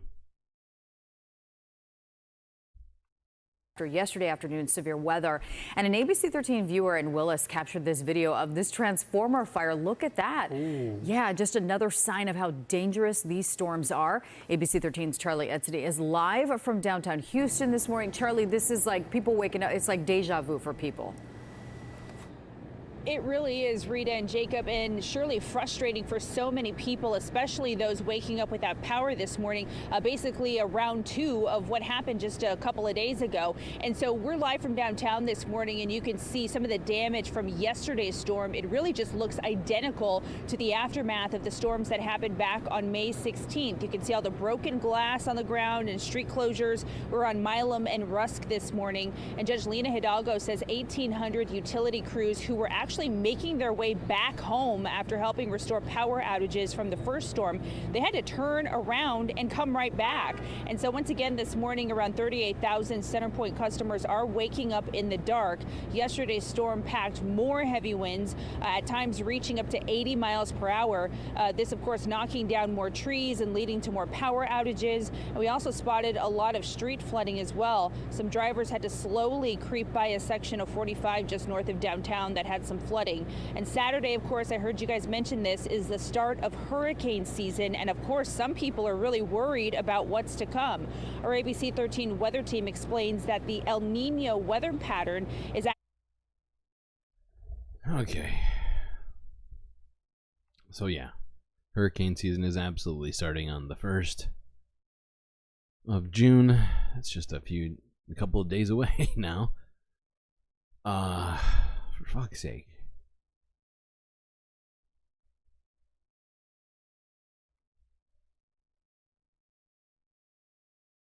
It's cherry season.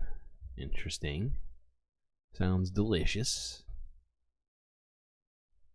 Okay, let's look at this one. Because Texas wasn't the only place hit with storms. Some other places also did. And honestly, this shit is pretty shocking that this is happening again in a similar place. But in Colorado, they had more hail. More of it. Massive hail. Like we were talking about, what, a week ago? The cleanup continues in some northern Colorado neighborhoods after golf ball-sized hail and heavy rains rolled through Tuesday night. Denver 7's Adria Arahita was in Greeley this morning. What did it sound like? Just like ice cubes hitting your house. I mean, just over and over. Greeley resident Alvin Roybal woke up to a yard covered in hail and leaves. This morning, just opened that front door because it just piled up about that high. You could tell that was the direction of the storm, you know. His neighborhood on Wedgwood Drive was still covered in a few inches of standing water in some parts. Just down the street, one of his neighbors had some car damage. Golf ball-sized hail started coming down late Tuesday night in areas like Greeley, Eaton, and Windsor. The eye of the storm, it seemed like that's where it hit over here. Some areas got hits. Okay, I've got more footage of this, and I'm gonna go straight to this one. Yeah, this is a helicopter flyover of the area. I'm First Alert meteorologist Joe Rook. We're in the First Alert Weather Center right now, and last night's storms, they formed quick. Up in northern Colorado, Greeley,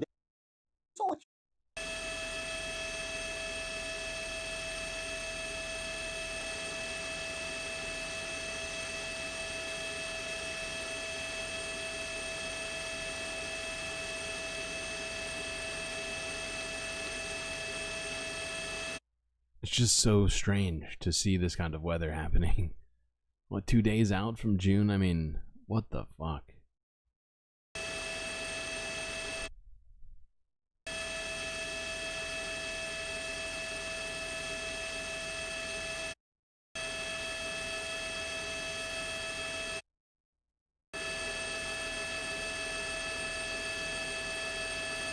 the fact is that this helicopter flyover goes for like 25 minutes and it's cut and it shows basically just hail or flooding throughout the entire area. It's massive.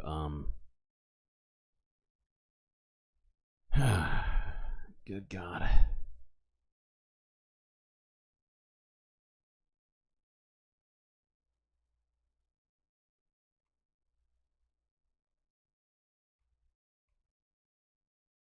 All right, let's just listen to one, another. I'm Denver 7's Adria Arahita. Strong storms in northern Colorado left neighborhoods like Greeley covered in debris and leaving folks with lots of cleanup this morning. We're here on Wedgwood Drive near East 20th Street, and you can see all of the debris behind me, and you really can't tell because there is so much debris, lots of leaves on the ground, but beneath all of this is a layer of ice. That's all the hail that fell. And let me show you what this looked like overnight here in Greeley.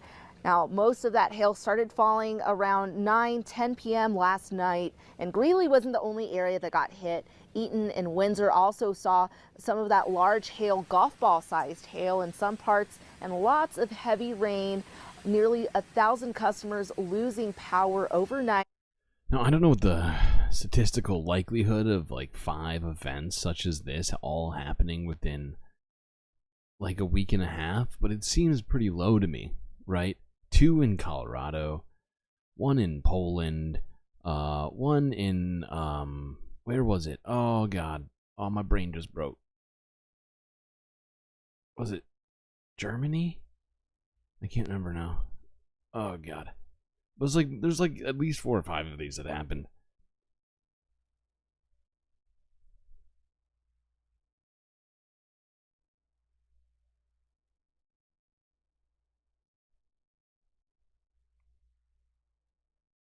Okay.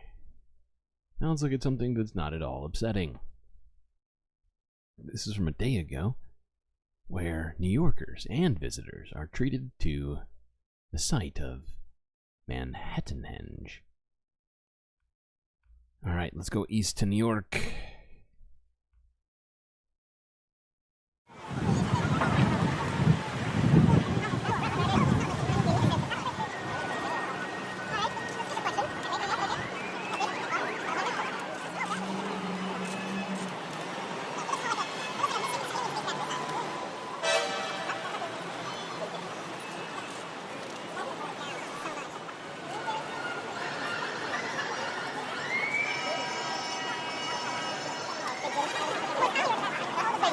Be honest, I feel like the clouds kind of ruined it. Sad. So sad. Okay. Either way, better than doom. Alright, let's move on to this, where an expert says that U.S. storm season so far has been astounding.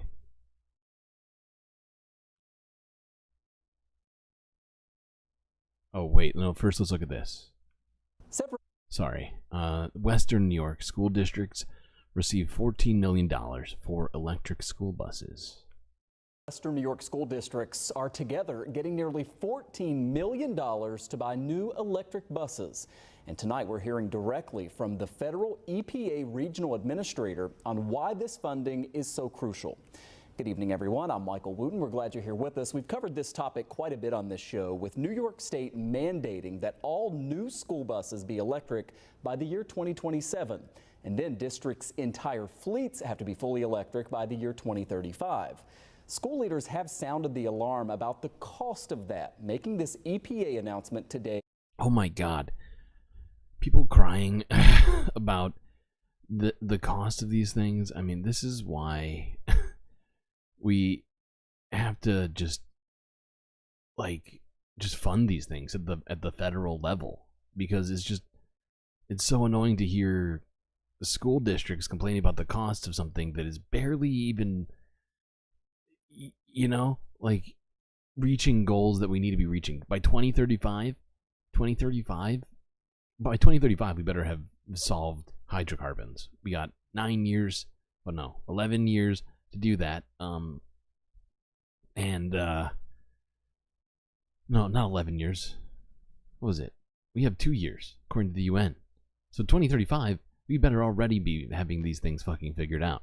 God, I got broken in my brain just now trying to think of all those goddamn numbers. Anyways, they do have funds. They're being given funds to get buses, so it is good.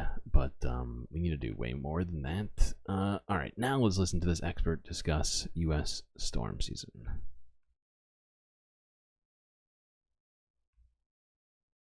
Has been a very active start to 2024. Now, even though May is typically the most active month for tornadoes, the numbers that we've seen this year, and really going back to the last week of April, have been astounding. Only equaled one other time, and that was during the historic tornado season of 2011. So over 1,000 preliminary reports of tornadoes, over 4,200 reports of damaging thunderstorm winds, large hail, and tornadoes. So just a very active start. And while it does show some signs of slowing down just a bit, we're still unfortunately in the heart of severe weather season. One of the key ingredients for any thunderstorm to form is that when an air parcel near the ground lifts, if it's warmer than the surrounding air, it will continue to rise. That, in a general sense, is what instability is. Now, when moisture condenses, it contributes to that process. But in general, the more unstable the atmosphere is, the stronger the updrafts can be, and the more intense the corresponding storm will likely be. We did not have many cold fronts during the winter penetrate into the Gulf of Mexico. And so for that reason, among others, the Gulf of Mexico is quite warm, well above average. And so when you bring those south winds that typically precede severe weather outbreaks, allowing Gulf of Mexico moisture to surge northward, we've seen case after case where the atmosphere is extremely unstable and over a very large area. And that's one of the key ingredients for severe storms and tornadoes. And that certainly helps stack the deck in favor of a more active season. So it's already been a near historic level tornado season, and it's technically not even really done, but it's just going to be replaced by hurricane season. And yeah, it's been insane. The things that we've witnessed over the last few months are just wild.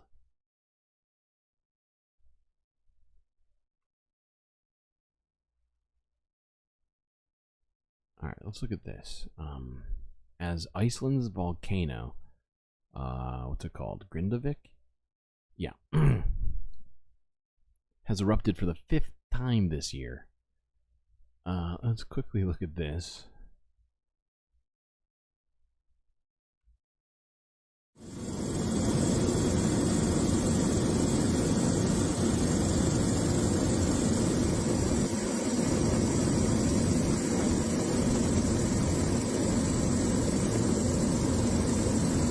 Plumes of lava and smoke were shot 50 feet into the air, creating a curtain effect above the fissures they blew out. The eruption started near Sundukagigar. I can't say that word. I have no idea what that's. The eruption was the 5th to occur on the peninsula since December.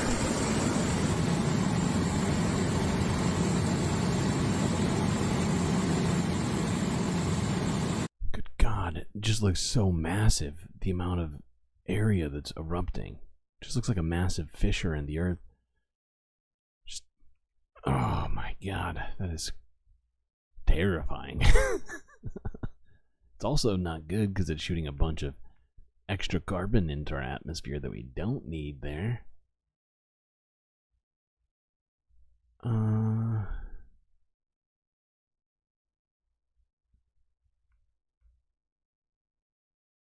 Let's go on to Germany for something. Oh my, fuck it. No, let's look at this. Let's look at this first. Hold on, let's continue this.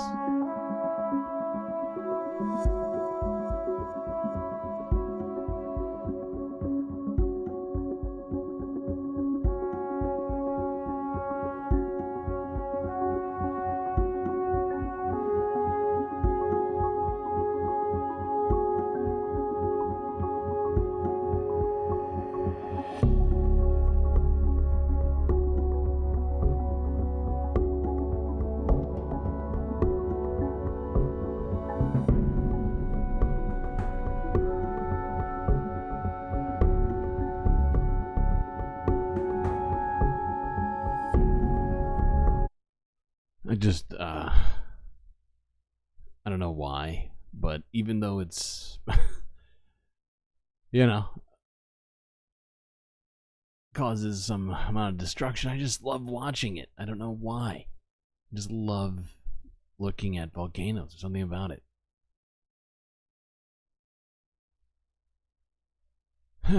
Thankfully, it's pretty far away from any villages.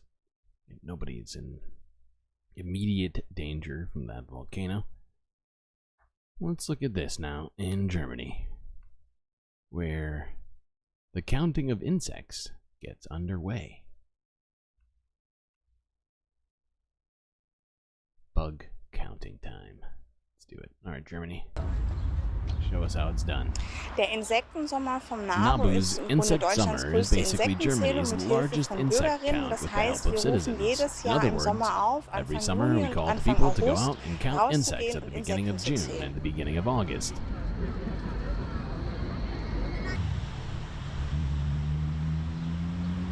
Wir haben uns nämlich We came up with the insect summer 2018 den in 2018 Insektensommer eben ausgedacht, because weil wir sagen, I think it's es ist great ganz when toll, people wenn die simply Leute go einfach mal out into rausgehen in die nature and Natur, have wenn sie fun, Spaß haben, auch mal zu entdecken, welche discovering Insekten which noch da insects sind. are still around. Also all diese verschiedenen So all these Lebensräume, different wo man überall habitats auch where you can Insekten find finden insects kann, everywhere. da macht es It's just einfach it's fun Spaß, to dann see zu which schauen, insects welche I can find Insekten kann there. ich da auch wirklich finden.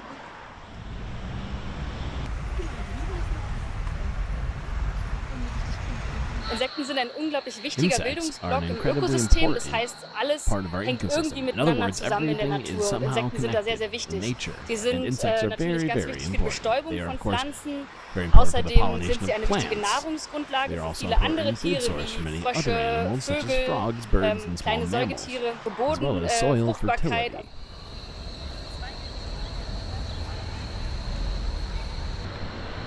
Gerade sowas wie auch Garten Especially something like a oder garden eben auch or even a balcony. Das These are sind Flächen, wo areas man normalerweise science mit der wouldn't Wissenschaft gar nicht normally be able hinkommen to würde und access, wo auch gleichzeitig gar nicht so viele Wissenschaftler and where eine not many Zählung machen scientists können. can go do a Also count. das, was die So Leute that da people leisten, really dass do sie go out wirklich and bis spend zu up to einer an hour Stunde in one rausgehen und an einem place. Ort zählen, das ist wahnsinnig It's viel worth wert an und incredible wir bekommen amount. aber auch And die we also Rückmeldung, get the es macht den feedback Leuten that auch people Spaß. also enjoy it. Yay, science and fun at the same time. Now let's look at something science related that's not fun. This is from BBC from 10 hours ago, where a heat wave in India has seen temperatures rise above 50 degrees Celsius, which is was that like 122 degrees Fahrenheit. Let's talk more now about what is happening in India, recording its highest ever temperatures, Delhi hitting 52.3 degrees Celsius. The government's Weather Bureau reported severe heatwave conditions, breaking the landmark 50 Celsius mark for the first time. Officials had already issued a red alert for several parts of the country's northern and western areas. Several parts of Asia have been grappling with unusually high temperatures this summer. It's a trend that scientists say has been worsened by climate change. With me is our weather presenter, Ben Rich, who has been looking into this for us. 52.3. Sorry, 52.3 is actually over 126 degrees Fahrenheit. 126. Wow, Ben, that's so hot. Truly astonishing, Lucy. That temperature recorded by a weather station to the northwest of the city of Delhi, recorded by an automatic weather station. Now, why am I saying that? Well, automatic weather stations all around the globe report temperatures every hour, sometimes more often than that. And this weather station does appear to have reported a temperature of 52.3 degrees Celsius, which would break the previous record for all of India by more than a degree. Now, what will have to happen is that temperature will have to be verified. So that weather station will need to be checked to make sure it's in standard conditions, far enough Better away make from sure that buildings, it's in the right. right sort of location, Yeah. because we need standardized temperature readings around the world to be able to say things about how our weather and climate is changing. So that temperature has been recorded. We'll be waiting to hear from the Indian Met Department to hear whether that temperature is verified and how that sort of feeds. I love how this guy is so skeptical about it. Meanwhile, we've been hearing about temperatures very similar in multiple places, as if this is somehow crazy for India, one of the hottest countries in the world. Oh, we just need more data. I don't understand what's up with this guy. Oh, God. Sounds like denial. Yes, it does. To the records. But it's almost a moot point because temperatures across large parts of northern and central India have been well above 50 degrees Celsius. Those temperatures around 5 to 10 degrees above the average for the time of year. The nighttime temperatures as well, I was looking at some of those. They've been remaining above 30 degrees, some places in the high 30s. So no relief at night from that heat that goes on day after day after day. And that is why we are seeing so much impact from this ongoing heat wave. And what is leading to this increase in the temperatures? Okay. All right, let's move on to this next one. I think we know what's leading to the increase in temperatures.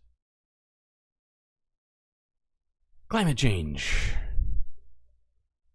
Fucking climate change. And the pumping of greenhouse gases into our goddamn atmosphere.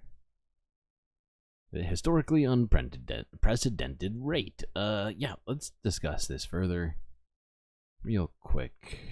AP's got a video here on what's happening in New Delhi amidst this heat. God, you could see the heat coming off the pavement. So hot. सबसे पहले तो हम पानी का सबसे ज़्यादा seven करते हैं नींबू पानी I keep myself hydrated. गमछे का सहारा है चाय में बैठो और लस्सी वगैरह लेते हैं बस सबसे ज़्यादा यही बेनिफिट है हमारे को इस चीज़ के लिए बाकी तो गर्मी अदरवाइज बहुत ज़्यादा है और हालत इतनी Did you just say buttermilk? That sounds like a terrible thing to drink when it's hot. Am I losing my mind? I feel like I'm taking crazy pills! Like, come on. I think we established this in Anchorman. Milk was a bad choice. Alright, otherwise, it's too hot out there. Because of heat, our condition has become worse from bad. Has become worse from bad. What does that even mean? It has become... Okay, I think, okay, I get what he's saying. अब बस से बदतर हालत है गर्मी की वजह से कि जिससे के पास राहत है नहीं छाया में भी बैठने के बाद कोई राहत नहीं है पानी इतना पीते कम से कम मैं 5-6 लीटर पानी एवरीडे दोपहर में पीता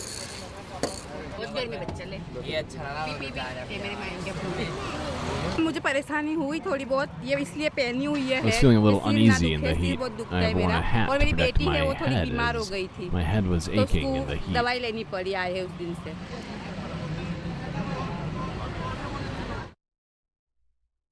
Okay. The world's wealthiest countries are finally meeting their climate.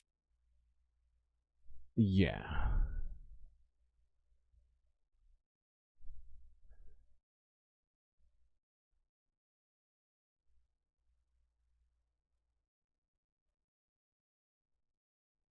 Why is her hand bloody? I think that was henna or whatever it's called. Not blood. Yeah, so let's talk about this. This is from CBC News from 14 hours ago, where apparently rich countries, the richest countries in the world, the EC20, I think, have hit their $100 billion U.S. climate finance goals from 15 years ago, when $100 billion was a lot more. The world's wealthiest countries are finally meeting their climate financing goals. They've hit that annual target of $100 billion U.S. That target was set in a 2009 agreement. The money to go to help developing nations cope with the effects of global climate change. Canada helped get other countries to reach that target.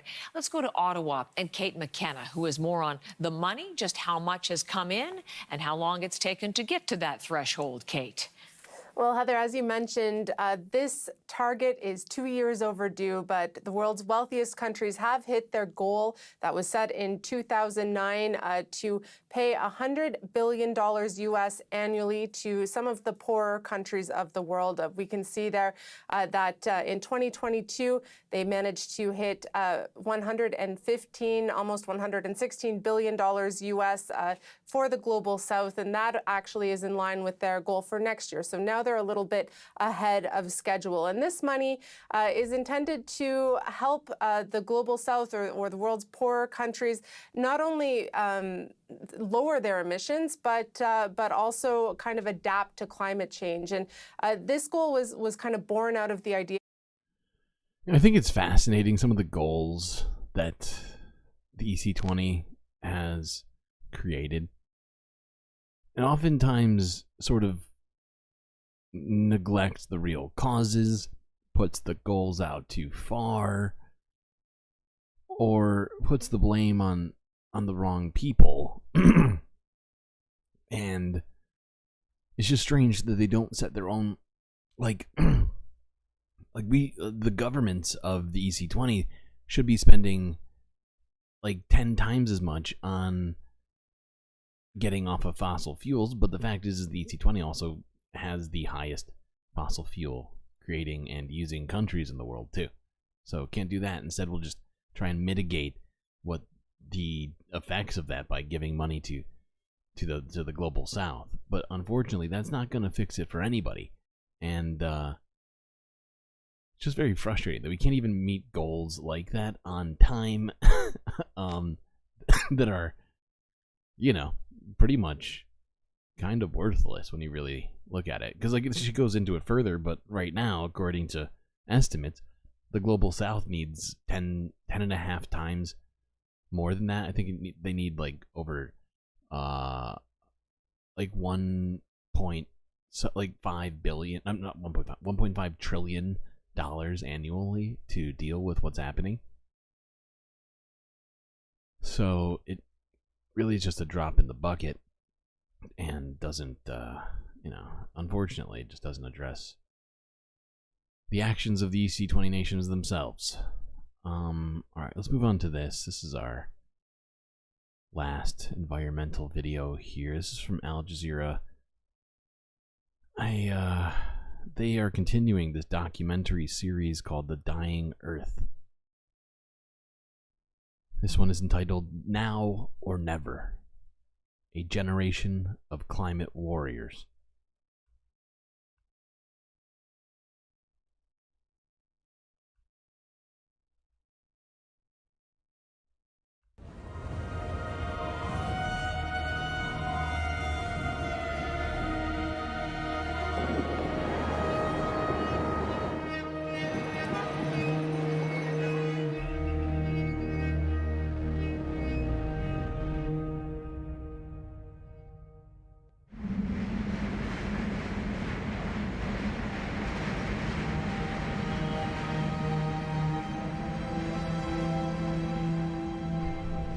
We can and we will deal with climate change. It's not only a crisis, it's an enormous opportunity. Let's not forget that Joe Biden here, he approved a historical number, and by historical I mean the most, not the least, oil contracts, new oil drilling contracts in the first 2 years of his presidency.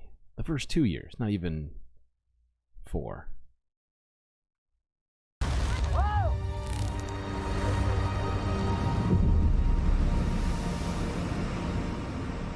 Colonizers go to war with nature and call it a business opportunity. I tell you that even our dead have drowned in their graves, and you ask me to be polite.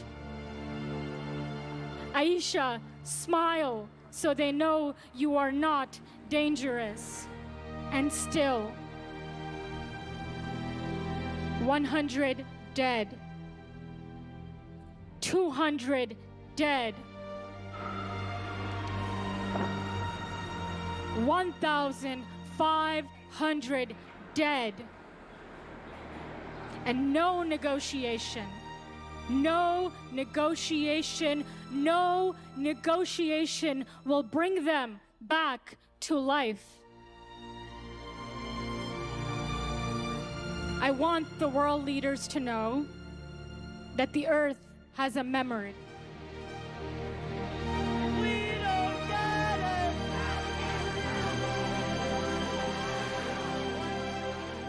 You cannot negotiate with nature.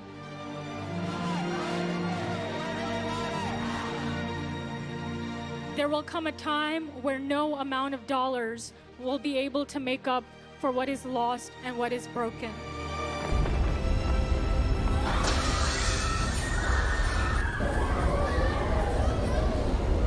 We are in a critical time in history, and we don't have much left. Thank you. People united will never be divided. The people united will never be divided. There's a quote from Frantz Fanon that says that every generation has its own struggle and will either conquer it or fail. Now you have this generation that is just trying to save the world, to just live a life, because they can see what we couldn't see when we were living our lives in trying to have what we thought was an infinitely good life. And now we know that nothing is infinite. And so this generation was born with the idea of finiteness. People over profit! People over profit! Absolutely. And the fact is that we were talking about these things 50 years ago. And the people who were in charge at the time and have,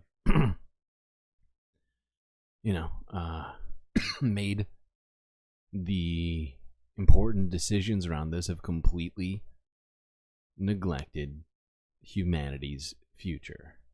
Completely neglected the supposed generations after them whom they were doing it all for, right? And it's really become a crisis for the young, right?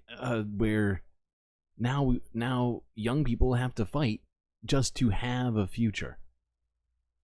Not even to have, just have the possibility of a future, right? Just to make sure that somehow, the world doesn't burn down before they, reach 40. Libyans have started burying those killed in the tsunami-like flood disaster in the eastern city of Derna.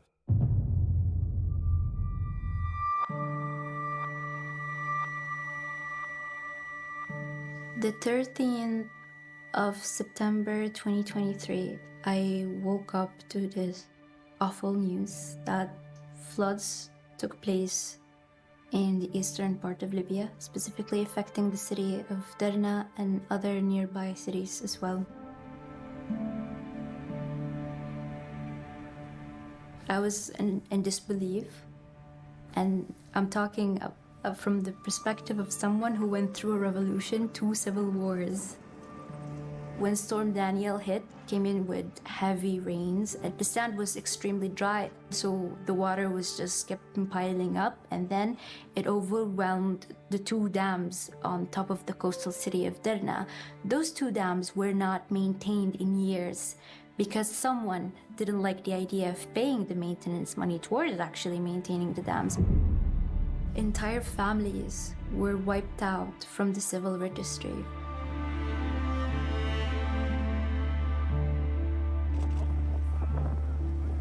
Not even one single government official said a word until almost the 3rd or the 4th day of the disaster. Can you imagine the amount of people that died that could have been rescued if the government... Now, if I'm not mistaken, this flood that happened in Derna happened about 6 months ago. They are still trying to rebuild right now. We saw footage of it from maybe a couple of weeks ago, and you can see that the streets are still caked in mud from the flood 6 months later in many places.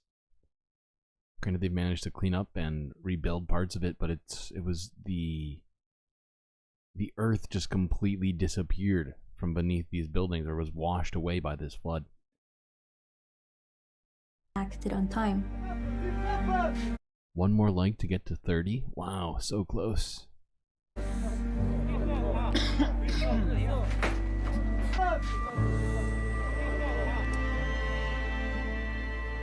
The total of death toll in Libya is almost 7,000 people. Over 10,000 went missing and over 30,000 are displaced.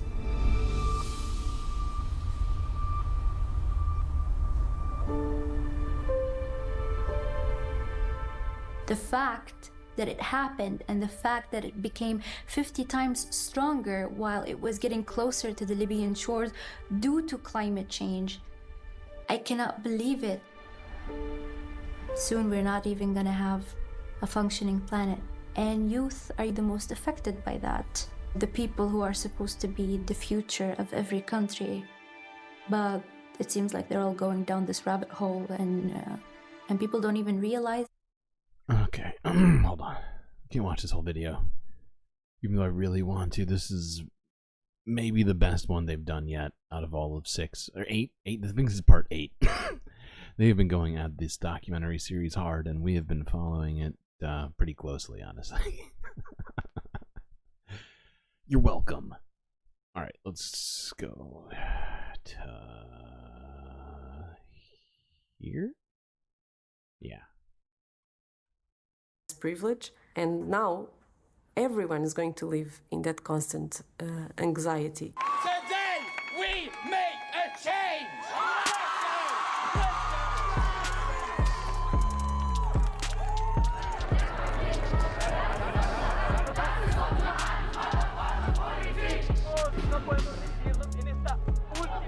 The youth is in the streets protesting, and the public opinion on that is majority bad.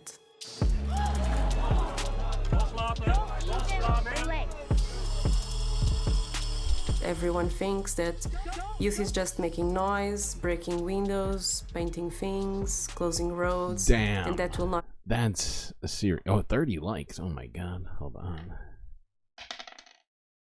4. Well, Jessica Fletcher is here to help us solve the case of why we haven't done anything about climate change. Jessica, what do you have to say? This is wild. This is legit. Cementing yourself, or is that epoxy? It might be epoxy and cement. It's hard to tell. That is serious.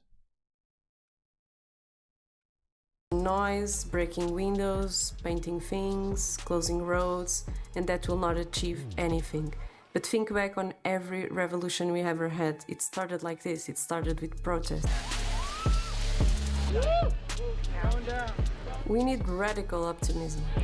You are ordered to leave the roadway and utilize the available... If you are not radically optimistic, you will not be able to fight this fight, because it's too big, it's too difficult, it's too complicated.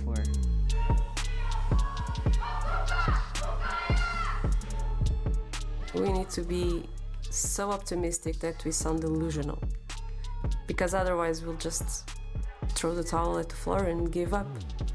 I think we need to keep in mind is that these young people that are protesting on the streets or speaking to their governments in other countries, they are actually risking their life. They could just disappear. My activism was the best outlet.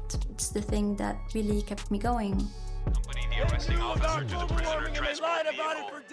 Where I come from, if we were to do protests, it could be very dangerous for the people involved. Some people may go to jail but never leave. And I think the most important choice we can make as individuals is to join together with groups and to become a collective, to get out in the streets, to be an advocate, and even to do civil disobedience. We have to essentially make the public realize that we are in a emergency right now.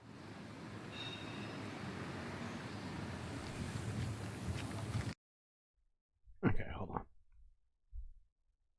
Thank you. You're very welcome. As always, you all deserve it 100%.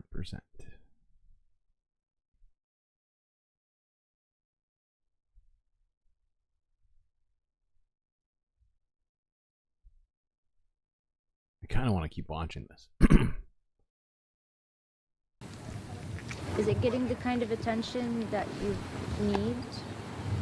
Or you're hoping that it's going to get some attention eventually. The governments and the corporations declared war against the people and against the planet, which means we don't need their attention. They are very attentive in what they're doing. That's a deliberate, coordinated act of violence against life on Earth. So the attention that we are looking for is public attention, because only the public, the general public, ordinary people can rise up and stop this massacre. Did you guys think that perhaps the kind of attention that you're getting might backfire? So instead of like gaining people's support, you might end up losing people. Yeah, but that's exactly the purpose of public disruption, is to disrupt normality.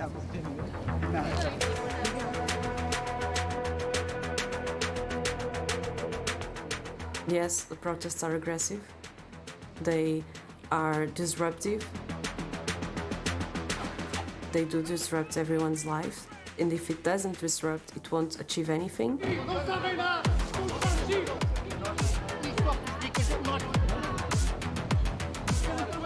But I think that we need to keep in mind that activism comes with a drop of sacrifice. And if we don't have more people sacrificing a little bit of well-being, there will be no well-being for anyone soon.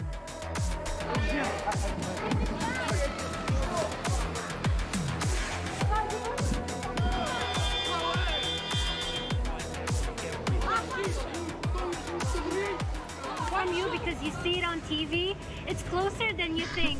We didn't think that we're gonna lose an entire city in Libya either. We just went on with the rest of our lives on a daily basis. You cannot consent. They are also destroying everything you love. They know what they are doing. They've been doing it since the 60s. They know they are killing us. And they continue to plan new fossil fuel projects of death. We have 7,000 dead, 30,000 displaced, and over 10,000 missing. So you need to start taking action now. You cannot consent to this act of violence.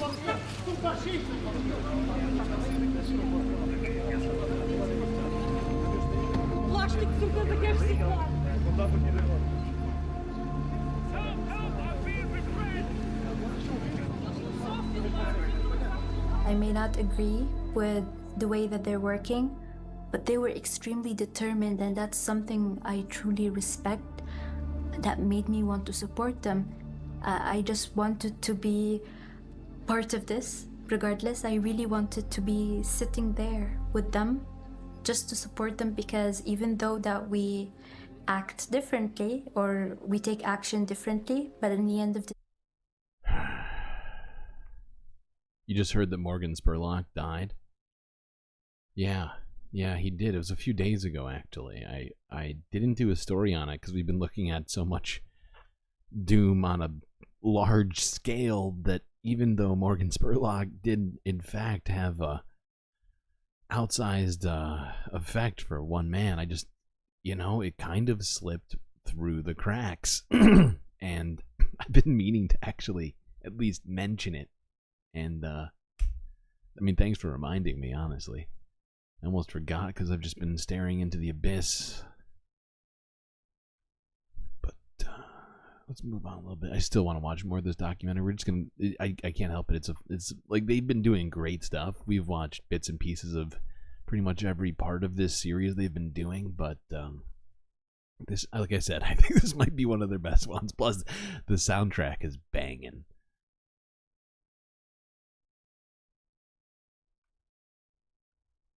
without affecting the economy, but it's never asked the other way around. They never ask you, how can we put together this project without harming the environment?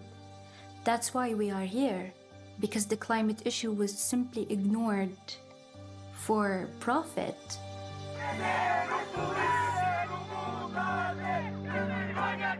Treaties can be signed, opinions can be written, but nobody holds anybody accountable. Nation states are saying all the right things. They're using activist language. Exactly.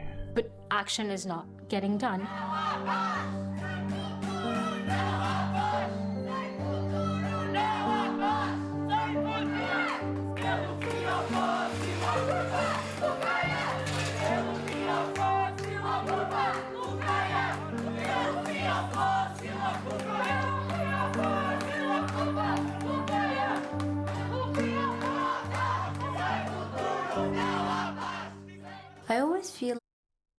R.I.P. Bill Walton as well. Yeah, he had a different sort of effect, I would say. Talking about the basketball player, right? And then I think, was he the coach of? Who was he the coach of? Oh, god damn it! Wasn't this Celts? God, I can't even. I have to look it up. Coach of. Wasn't he a coach? Didn't he? Wasn't he? He was a. Wait, no, he played for the Celtics. He played. Did he never coach? Why do I think this guy coached? Why are we talking about basketball? You've distracted me. God dang it, Atticus. Just teasing. No. That's it's also a thing that happened. Okay, let's move on to.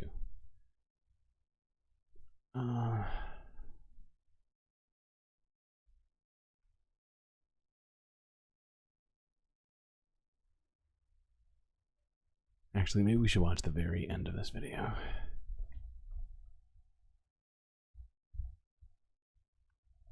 Yeah, let's watch the last few minutes of this thing.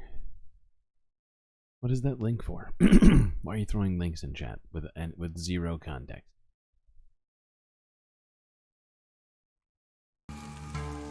And then the wildfires that destroyed 90% of one of our forests last year. So suddenly, it's not something happening on the other side of the globe, it's something happening close to home. That proximity makes people want to act more. It's something that's happening to their children, and it's their children that's at stake.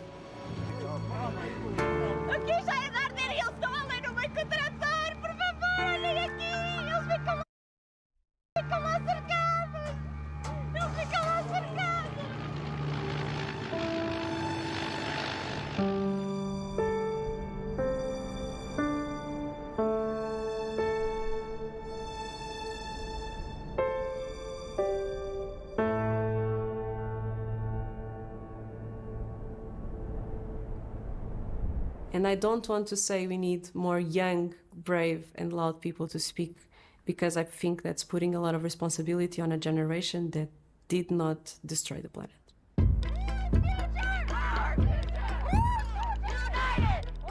I started doing climate activism because I lost family members, because I visibly saw conflict and war result out of people wanting to get resources.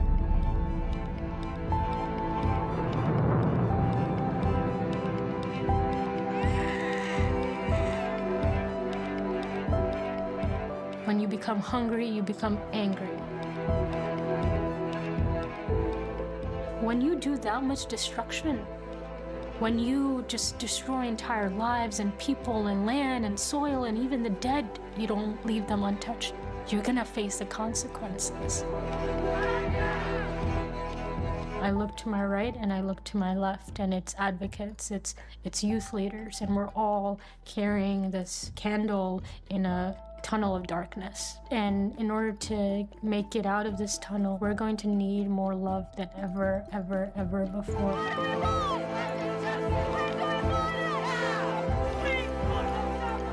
More hope than ever, ever before.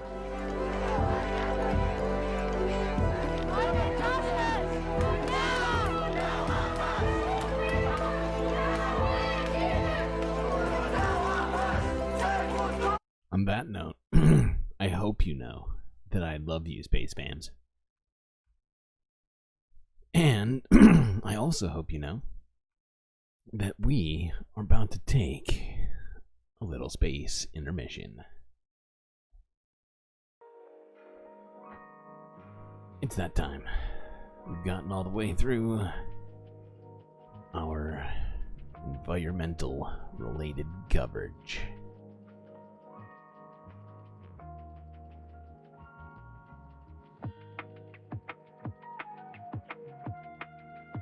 Which means it's time for you to shake those legs, maybe take a little dip in this here pool, grab a drink, maybe a snack. But before I come back, capitalism plug. The GNN requires your help.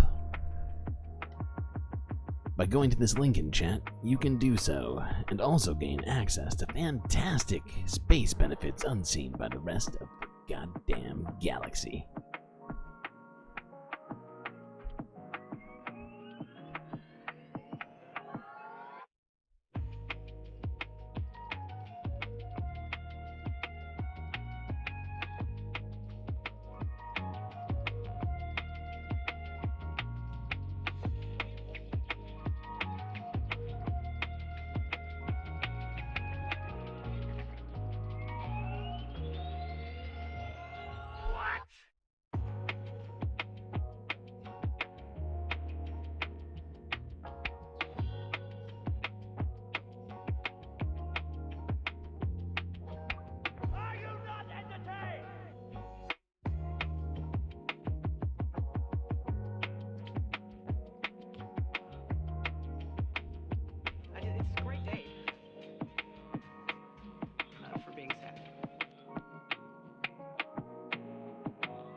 Now,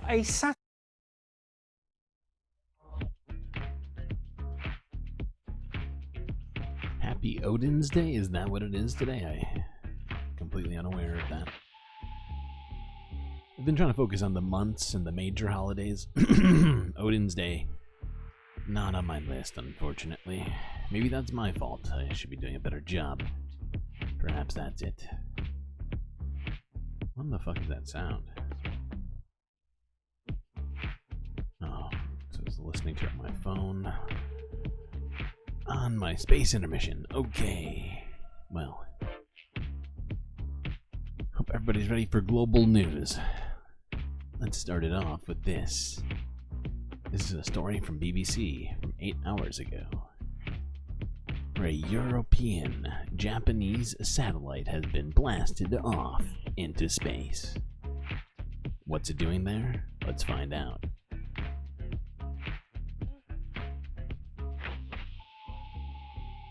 Now, a satellite that aims to study clouds to make more accurate weather forecasts and reliable climate predictions has blasted into orbit.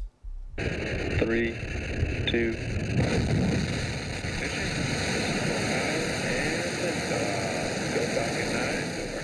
This is SpaceX Falcon 9 carrying the EarthCare satellite. Its mission is to collect information on clouds along with dust and smoke, which play a role in their formation. Experts say the data could be used to help mitigate the threats posed by global warming. Well, let's talk more to our science correspondent, Jonathan Amos, who joins us live. Jonathan, how do you measure what's in a cloud?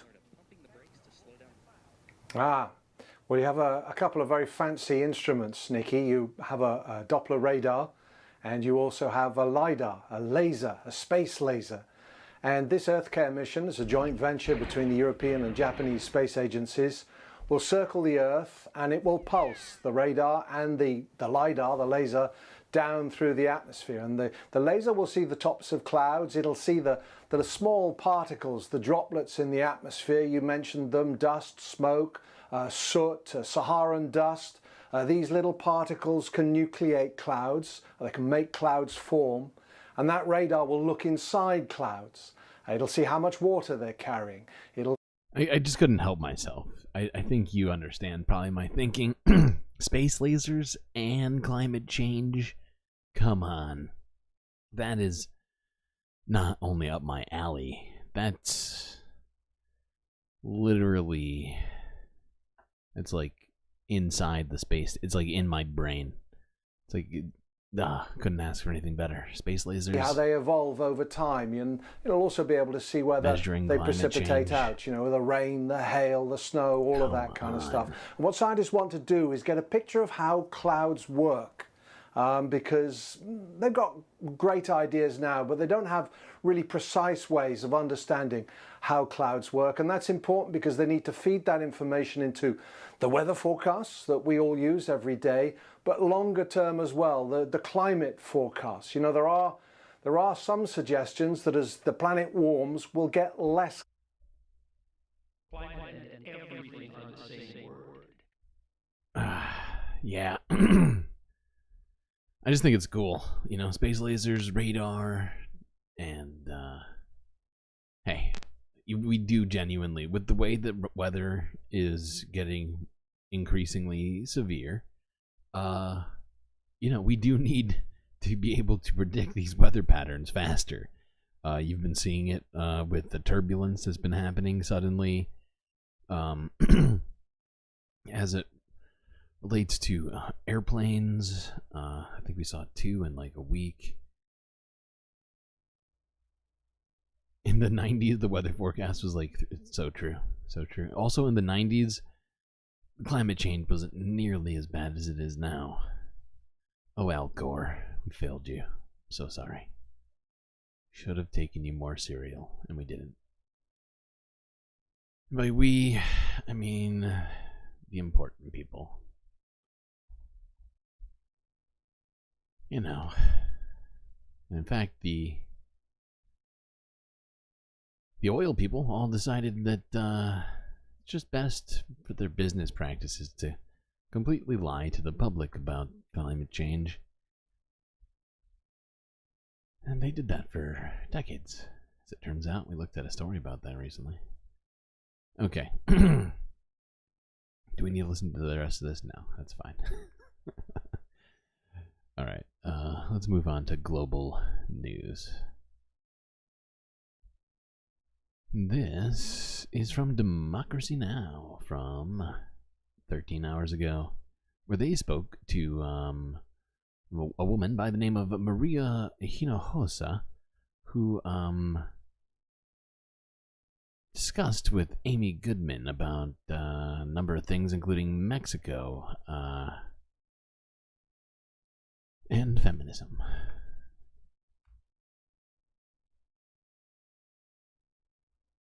This news is funded by viewers like you. Please support our work at democracynow.org/give.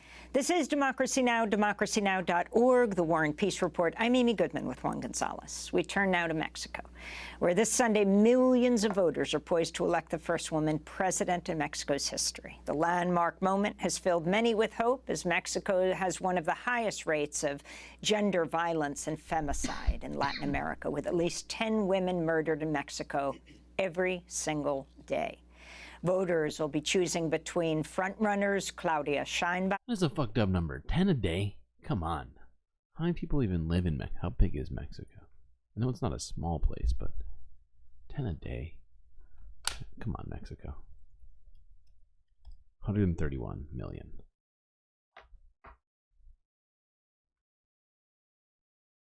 And Xochitl Galvez, third candidate, Jorge Alvarez Menez. Sheinbaum has maintained a significant lead in the polls ahead of June 2nd elections. She is the former mayor of Mexico City, member of the ruling Left Morena party, seen as a continuation of the current president, AMLO, Andres Manuel Lopez Obrador.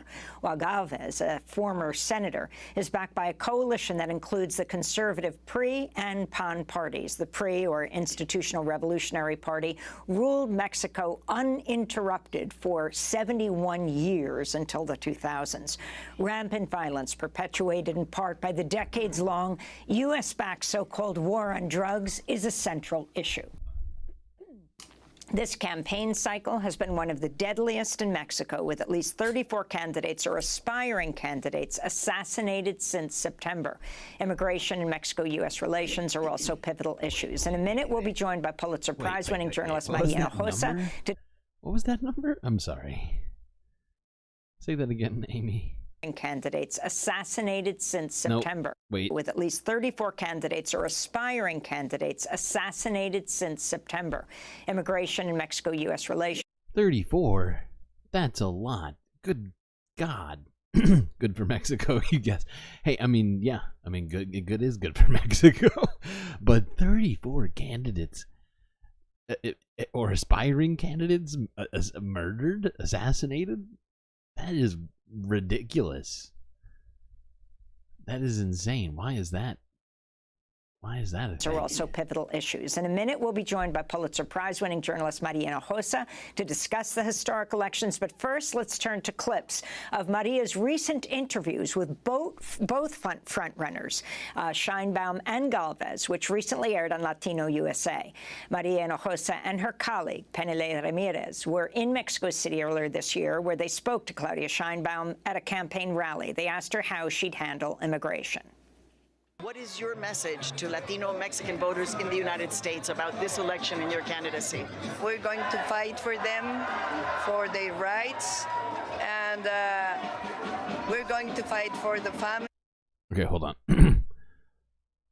I'll be honest, the statements by both of these candidates are pretty, what's the word? Milquetoast, I guess.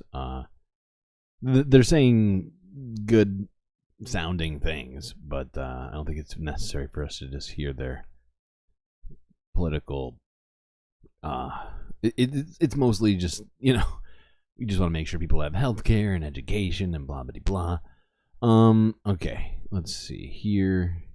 Yes. Candidate. For more, we are joined by Maria Hinojosa, the Pulitzer Prize-winning journalist and founder of Futuro Media, a host of Latino USA, which has just released its new episode titled "A Presidenta Will Lead Femicide-Plagued Mexico." Maria, it's great to have you with us at the table. Why don't you start off by talking about the historic significance of these elections and what it means for what's happening in Mexico today? You know what's interesting, Amy, because you and I have been doing this for a while, right? Mexico is deporting illegal Americans who are moving there and buying tax-free property with American dollars. Interesting. I have not heard of that. I'll try and look into that. The reason why two women end up being the two frontrunner candidates is not just like, oh, it just happened. There was a tremendous, decades-long work by feminists in Mexico, along with feminists all over Latin America, pushing for equality, pushing for equity for women. In the face of violence, in the face of impunity, the feminist movement in Mexico and Latin America just kept on pushing to the point where you were able to make it by law. I don't know if this is the story you're referring to, but from February 9th of this year, 261 Americans were deported from Mexico through the Baja California border in 2023. That's from Fox 5 in San Diego.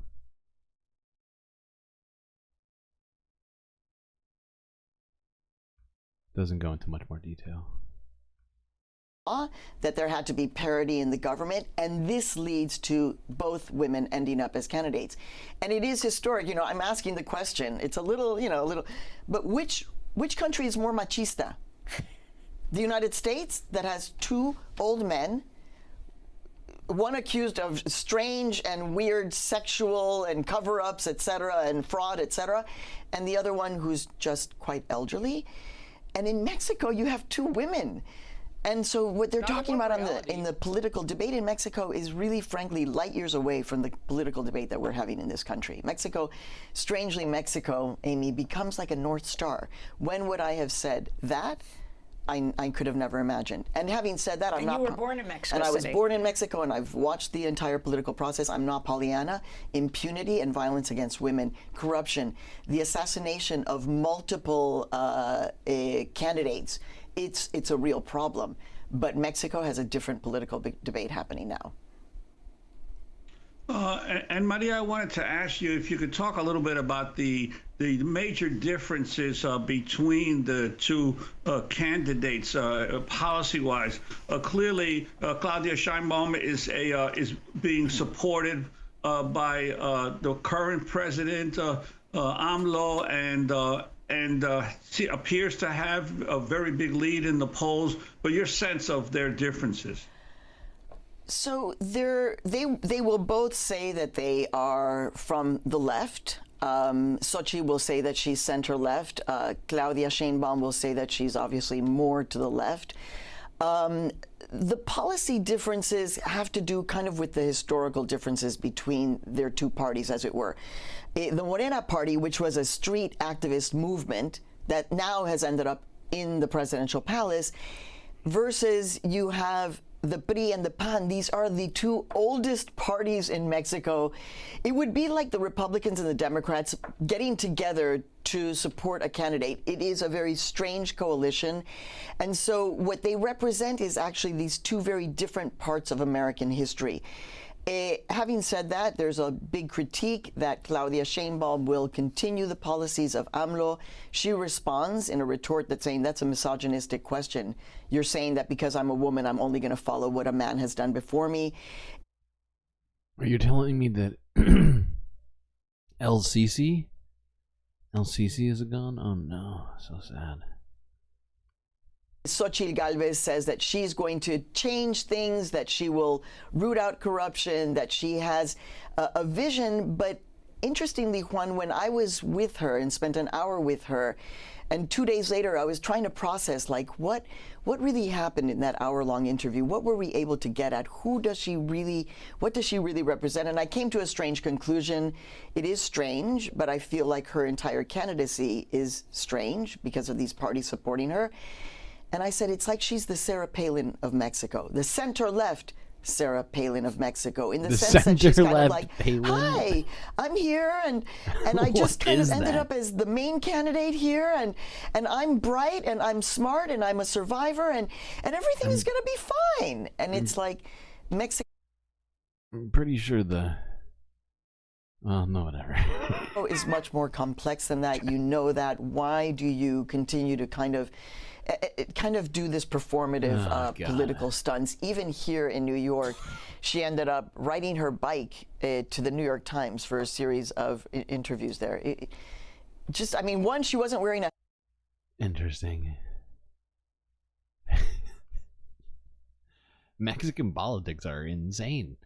But, hey, feminism, so that's good. But, oh my god, 34 people killed. And, you know, seemingly maybe not the best policy choices for people. But hey, they're doing better than America, where the only chance of having a female president in the next 4 years is going to be if Biden gets elected and dies. Then we get Kamala. Yay. Okay. I just thought it'd be good for us to look at Mexican politics quickly, because fact is I feel like I am kind of, what's the word, lacking in knowledge on this subject. Let's get ahead here.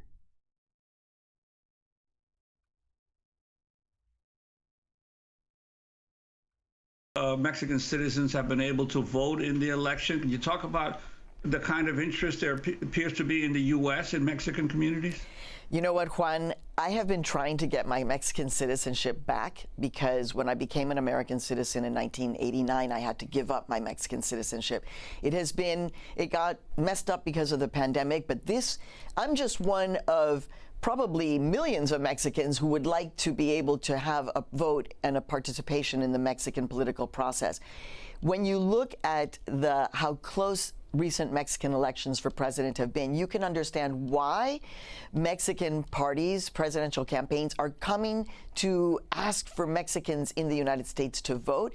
It's small now, maybe 200,000 or so, but if you continue to push to get after these votes of Mexicans living in the United States, it could actually be quite influential. And I think for the politics of Mexicans living in the United States, it's a welcome idea that we don't have to decide, am I from here, am I from there? We actually can vote in both places. I just found that to be fascinating, because I had not considered that at all.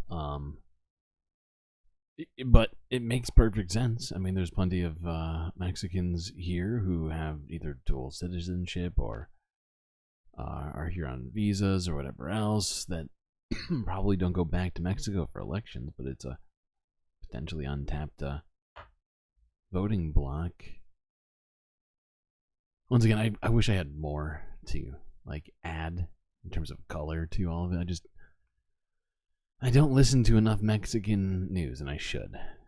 And I really should. Let's look at this, though. As protesters and officers clashed, and 6 officers were injured in this. Well, let's just look at it. Okay. I can't. Oh, God, I can't. I'm trying to fix this freaking. What do you call it? Trying to fix this title. I'm just not doing well at it right now. But basically, Mexicans were protesting outside of the Israeli embassy in Mexico. And Mexican police came in and attacked them, and some of them wound up getting hurt. There we go. Fixed it.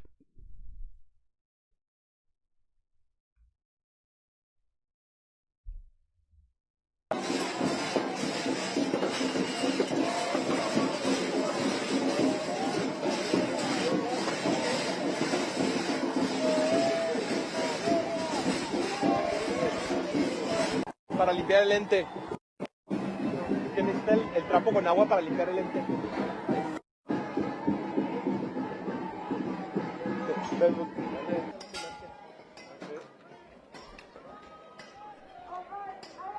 Acorn cop.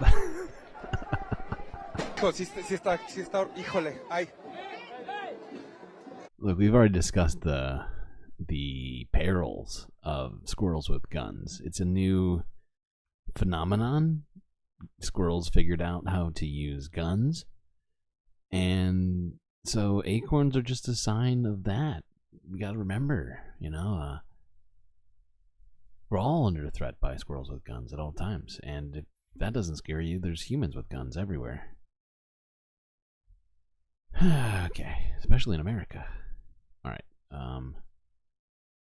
let's move on to this.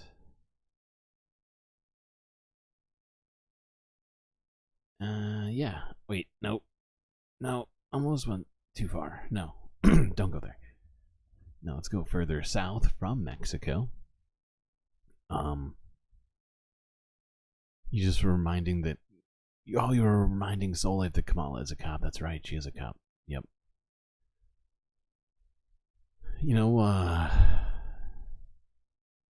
She's probably scared of acorns too. All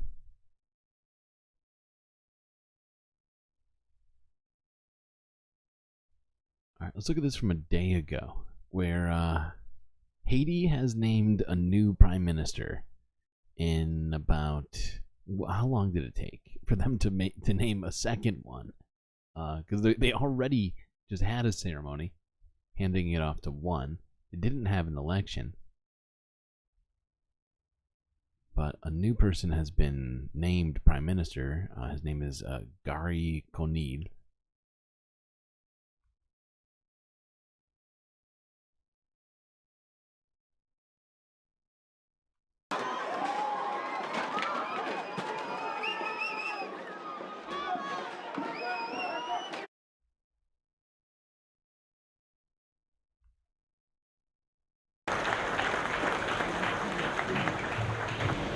Mesdames, Messieurs, les attentes de la population sont nombreuses. Nous avons l'impérieux devoir d'y apporter des réponses concrètes et conformes à l'intérêt général.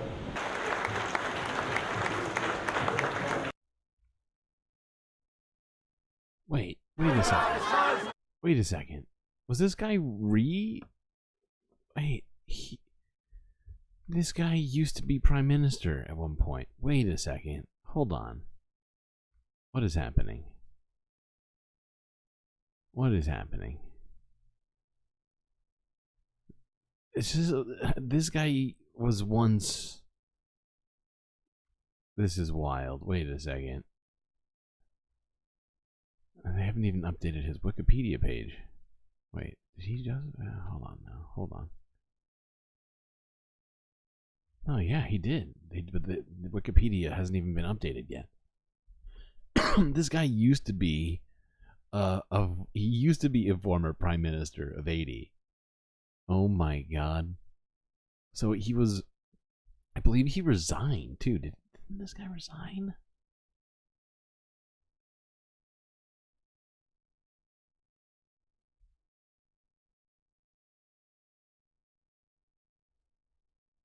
I think this guy resigned again. Yeah, he did. This guy was prime minister of Haiti, resigned, and is now being appointed again. Both times unelected. This is wild. They are scraping the bottom of the barrel for this one. Holy shit. Okay. Let's move across the pond to London, where police attacked and injured 40 people who were arrested at a peaceful pro-Palestinian protest in London.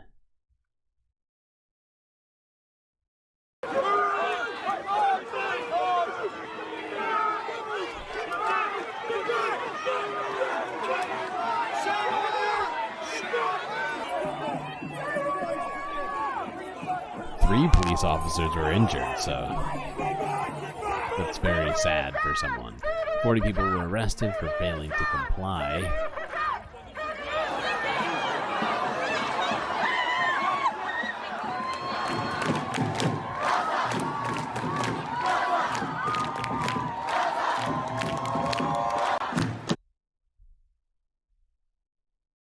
You would like an acorn? I don't have any acorns in space to give you, I'm afraid. Maybe I could call a squirrel for you somehow. Get them to bring some acorns. Or maybe I don't have any other ideas on acorn related fetching. Usually they just fall off trees and then you can just pick it up. Might have to fight a squirrel for it. Just make sure that that squirrel isn't armed. Dangerous. Okay, now let's quickly recap the most recent UK election stuff, which has been happening for the last week. Sunak's plan to scrap some uni courses, Labour's alleged Diane Abbott ban, and how an iPad is messing things up for the SNP. We're 1 week into the UK election campaign. Here are 3 things that happened today in politics. Waiting. Labour's been trying to talk about how it will tackle NHS waiting lists. But most people want to know about Diane Abbott's ban. She reportedly said that she'd been barred from standing for Labour at the general election. Then she tweeted that she hadn't. And now Labour leader Sir Keir Starmer has said no decision has been taken to bar Diane Abbott. Britain's first black woman MP was suspended last year for comments about Jewish, Irish and traveller people. It's still not clear what's going on, but a lot of MPs from across the Labour Party are unhappy. A row. Traveller people, that's some old school European racism right there. What's an eggcorn? I don't know. Did I say eggcorn? Where do you get eggcorns?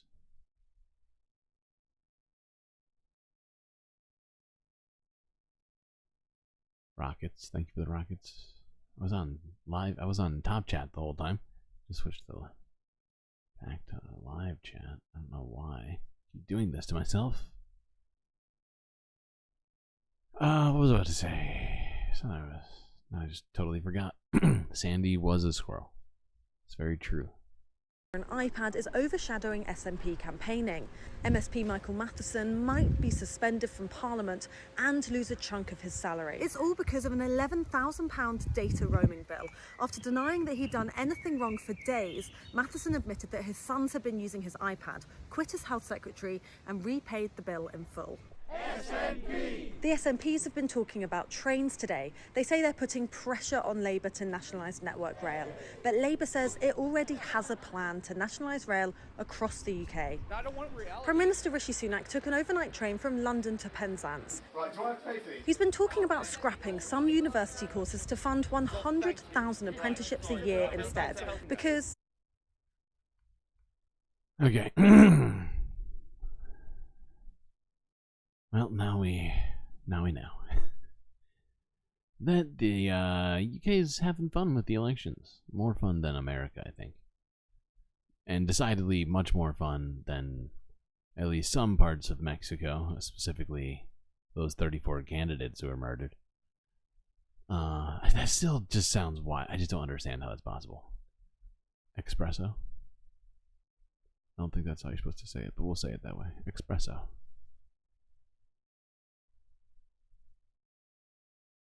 You think acorns are gross? Why do you think acorns are gross? I don't understand. What about an acorn is gross? It's pretty dry and just a tree seed. What? I'm trying to figure that out. I need to know why you think acorns are gross. Okay. Let's look at this. Go to Italy, where the United States has returned looted antiquities as Italy celebrates the latest haul of 600 artifacts. I think they were taken during World War II.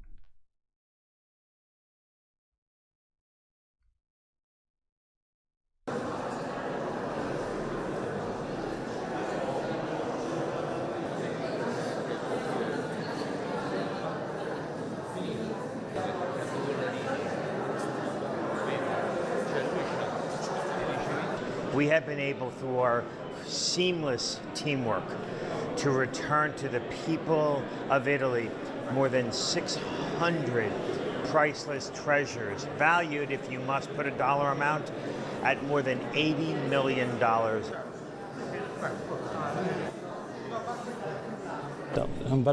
Not the British Museum? Yet, no, I know, it's shocking. It is the United States, who also did cultural artifact stealing to the tune of apparently $80 million US.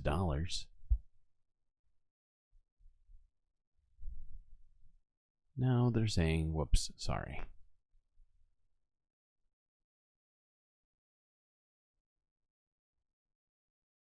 Okay, let's move on. Where, yeah, Blinken, good old Blinken is meeting, has just arrived to meet in Moldova, as NATO will be holding a meeting. Oh my god, that just obliterated my ears. I hope everybody's okay. I'm so sorry. I'm so sorry for that. Oh god. So yeah, here we'll silently watch Anthony Blinken as we talk about how he is headed to a NATO meeting in Prague. Landed here today. And there's been some developments on NATO policy which may have drastic implications, honestly. Are we going to talk about that now? No. Let's quickly hit this spot. This must be about Ukraine. It is about Ukraine. And I'll tell you more about that in a second. But first, and I don't know why I decided to do it this way. But it's already set up this way. I'm not going back now. This is from 13 hours ago, where Syrians are currently facing anti-refugee sentiment in Lebanon.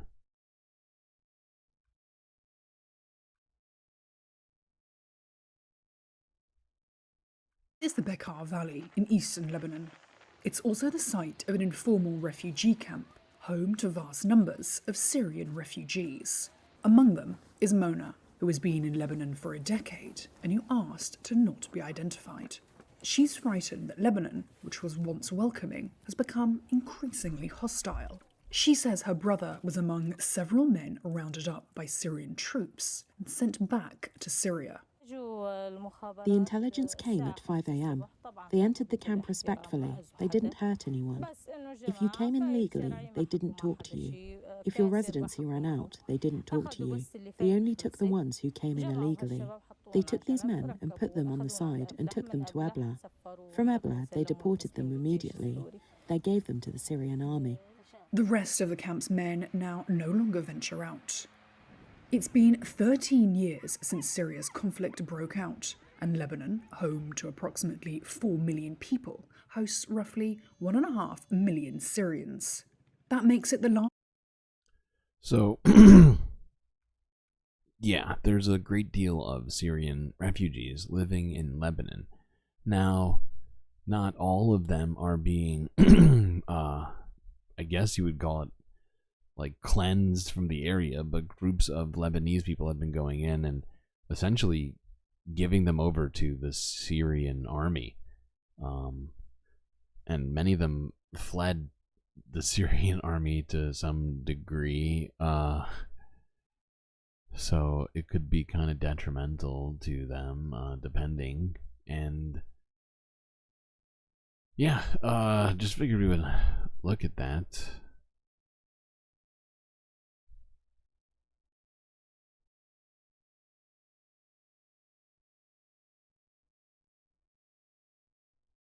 Now, some of those people have become legal citizens. Those people are not being ousted. But but it just does seem very relevant right now for us, and important for us to at least consider what's happening right now with what's been happening in the region right now.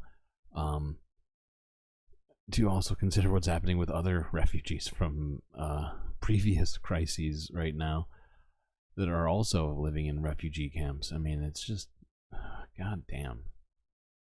Why? Why is this the world? This is the worst timeline, I swear to God. Okay. Let's move on to this, where, yeah, let's go back to this. I don't know why I did this, this way. It just slipped. I think it must have finger slipped. Like when I was going through it earlier on my phone. Okay.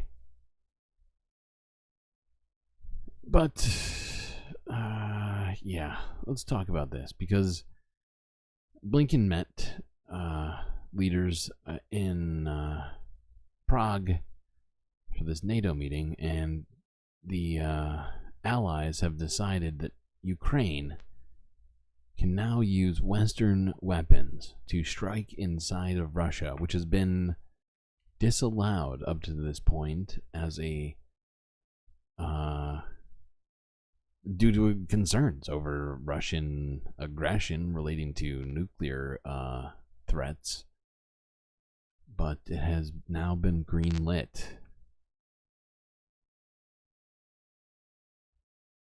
NATO foreign ministers are on their way to Prague for a meeting focused on Ukraine. In recent weeks, Russia has made some of its most significant gains since invading in 2022. And this week, France and Germany both announced Ukraine is allowed to use supplied weapons to strike inside Russia. This is a break with where the U.S. stands, and Canada appears to side with its European allies. We need to be forward-leaning on this question. Why? Because Russia has no red line. And so that is why we need to make sure that when it comes Ukraine's defense, that we're there to help them, and that we show that notwithstanding what is happening, that we're by their side. And there's, in Canada, no condition on end-user shipment of arms to Ukraine, and that is why we will continue to work with Ukrainian armed forces. Retired General Tom Lawson is a former chief of the defense staff for the Canadian Armed Forces, and he joins me now. General Lawson, it's good to see you. Thanks for joining us. Pleasure, David. You just heard Melanie Jolie's response there to a reporter asking about whether Canada is on board with France and Germany in allowing weapons it supplies to Ukraine to hit military sites inside Russia. Certainly, what Canada was able to give is not enough to tip the balance of this conflict. But what message do you think this all sends to other members of NATO, in particular the U.S.? Right. Well, I think what it's saying is that there is an increasing concern in NATO and elsewhere that Russian momentum threatens to overcome Ukraine defenses, and it's not beyond the pale to think that there's a possibility that Ukraine could fall. Whereas NATO members have all been very, very concerned about what red lines might be out there that the Russians have set over the last couple of years, now the real risk is what happens if Russia is able to increase their momentum and this whole thing falls apart. I mean, just operational.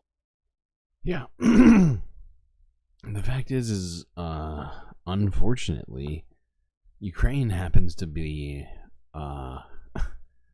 it's essentially a buffer zone between Russia and NATO countries, and I think we've talked about it at least a couple of different times, because multiple countries recently, because of all of this, have expressed their desire to start building nuclear weapons in, I think it was Poland and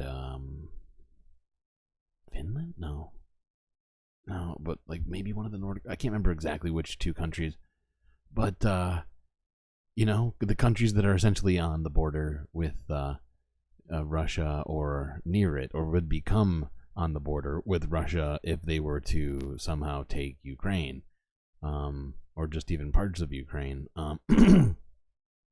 Anyway, I just wanted us to look at this a little bit. I mean, I don't know if we need to listen to the analysis of this former Canadian general for very long, which is why I'm moving on. But this is a hugely important change in the NATO strategy in all of this. And I'm not saying I agree with it. I'm just saying that I'm just stating that as a fact. This is a huge change in their, because, you know, for the very long time, they've, you know, everybody has been very concerned about this red line, which Putin put up a while back, saying if NATO weapons are used inside of Russia, that he won't hesitate to use nuclear force. So this is essentially crossing that supposed red line that was set out there by Putin. It's the first step in that. And now if Ukraine does do that, and with this, you know, green light from NATO allies, I don't see why they wouldn't. It essentially does escalate this potential threat of nuclear action by Russia. It's problematic. Let's quickly talk about this before we go to Greater Asia. Stop here in Afghanistan. With this piece from Democracy Now! From 13 hours ago. America's Monster. How a U.S. ally kidnapped, killed, and tortured hundreds in Afghanistan.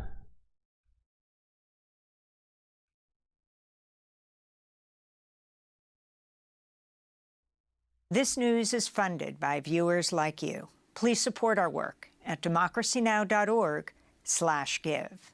This is Democracy Now!, democracynow.org, the War and Peace Report. I'm Amy Goodman with Juan Gonzalez. We end today's show on the U.S. war in Afghanistan, a major investigation by the New York Times into the role of one of America's most important allies in the war against the Taliban, a man named Abdul Razak.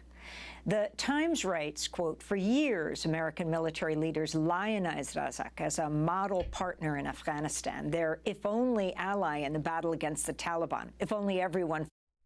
Belarus, Latvia, and Estonia all border Russia. Yeah, absolutely. I mean, there's more countries than that border Russia. But what I'm talking about is countries that would border Russia if, just hypothetically, Russia were to take different parts of Ukraine, right? First off, it would be Moldova. Then it would be Romania, Hungary, Slovakia, Poland. I think there's one other country in there I can't think of. But yeah, you get what I'm saying? Those are, I think, and I can't remember which of those countries, but I'm pretty sure one of them was Poland. And they were saying, hey, because of what's happening in Ukraine, maybe we should have nukes. And then I think another country said it too, but I just can't remember which one it was. But that's what I'm saying, is that they were preemptively concerned and talking about this, and would be a further escalation. Adding more states to the nuclear powers list is, I think, the exact opposite of what we need. You know, everybody needs to stop. Like Razak, we might actually win this war, American commanders often said. He ruled over the crucial battleground of Kandahar during a period when the U.S. had more troops on the ground than in any other chapter of the war, ultimately rising to lieutenant general thanks to the backing of the United States. American generals cycling through Afghanistan made regular pilgrimages to visit him, praising his courage, his ferocious war fighting, and the loyalty he commanded from his men, who were trained, armed, and paid by the United States and its allies. The New York Times continues, quote, "But to countless Afghan civilians under his reign, Razak was something else entirely, America's monster," unquote. According to the Times investigation, Razak, who was assassinated in 2018, built his success on years of torture, extrajudicial killing, and abduction. He was responsible for the largest known campaign of forced disappearances during America's 20-year war in Afghanistan. New York Times journalists Matthew Akins and Azam Ahmed spent more than a year on the investigation, traveling across Afghanistan, going through thousands of documents. Their article, headlined "America's Monster: how the U.S. backed kidnapping, torture, and murder in Afghanistan. Matthew Akins joins us now from Cambridge, Massachusetts, contributing writer for the New York Times Magazine and a fellow at Type Media Center, who is covering conflicts in Afghanistan and the Middle East since 2008. His second piece on Abdul Razak in the New York Times Magazine is titled America's Monsters. Who was Abdul Razak? Matthew, welcome back to Democracy Now! Well, why don't we start there? Who was this man? What is his record? And why did the U.S. back him? Well, I first encountered Abdul Razak in 2009 when I was just a young freelance journalist newly arrived in the region. And I was in the borderlands between Afghanistan and Pakistan. I had by chance met some drug traffickers who introduced me to Razak. I mean, he wasn't much older than I was. He was barely 30, but he was already the commander of the border police there. He and his tribal militia were fighting fiercely against the Taliban, but also their tribal enemies, and had gotten the backing of the United States. So that's how he began. That's how he got his start as the leader of a militia on the border. But by 2011, as the U.S. surge, the thousands of extra troops ordered by Barack Obama arrived in country, Razak was appointed police chief of Kandahar province, which is a very strategic province in southern Afghanistan, focus of the surge. And so he became a key partner of the United States at the centerpiece of this strategy. And he ruled over not just that province, but eventually became the most powerful man in the South. And the U.S. was already aware of his record, right, of using torture and murdering innocent civilians just to, just to get people to do a certain thing. Hold on, we're gonna watch a little piece of this, but not the whole thing.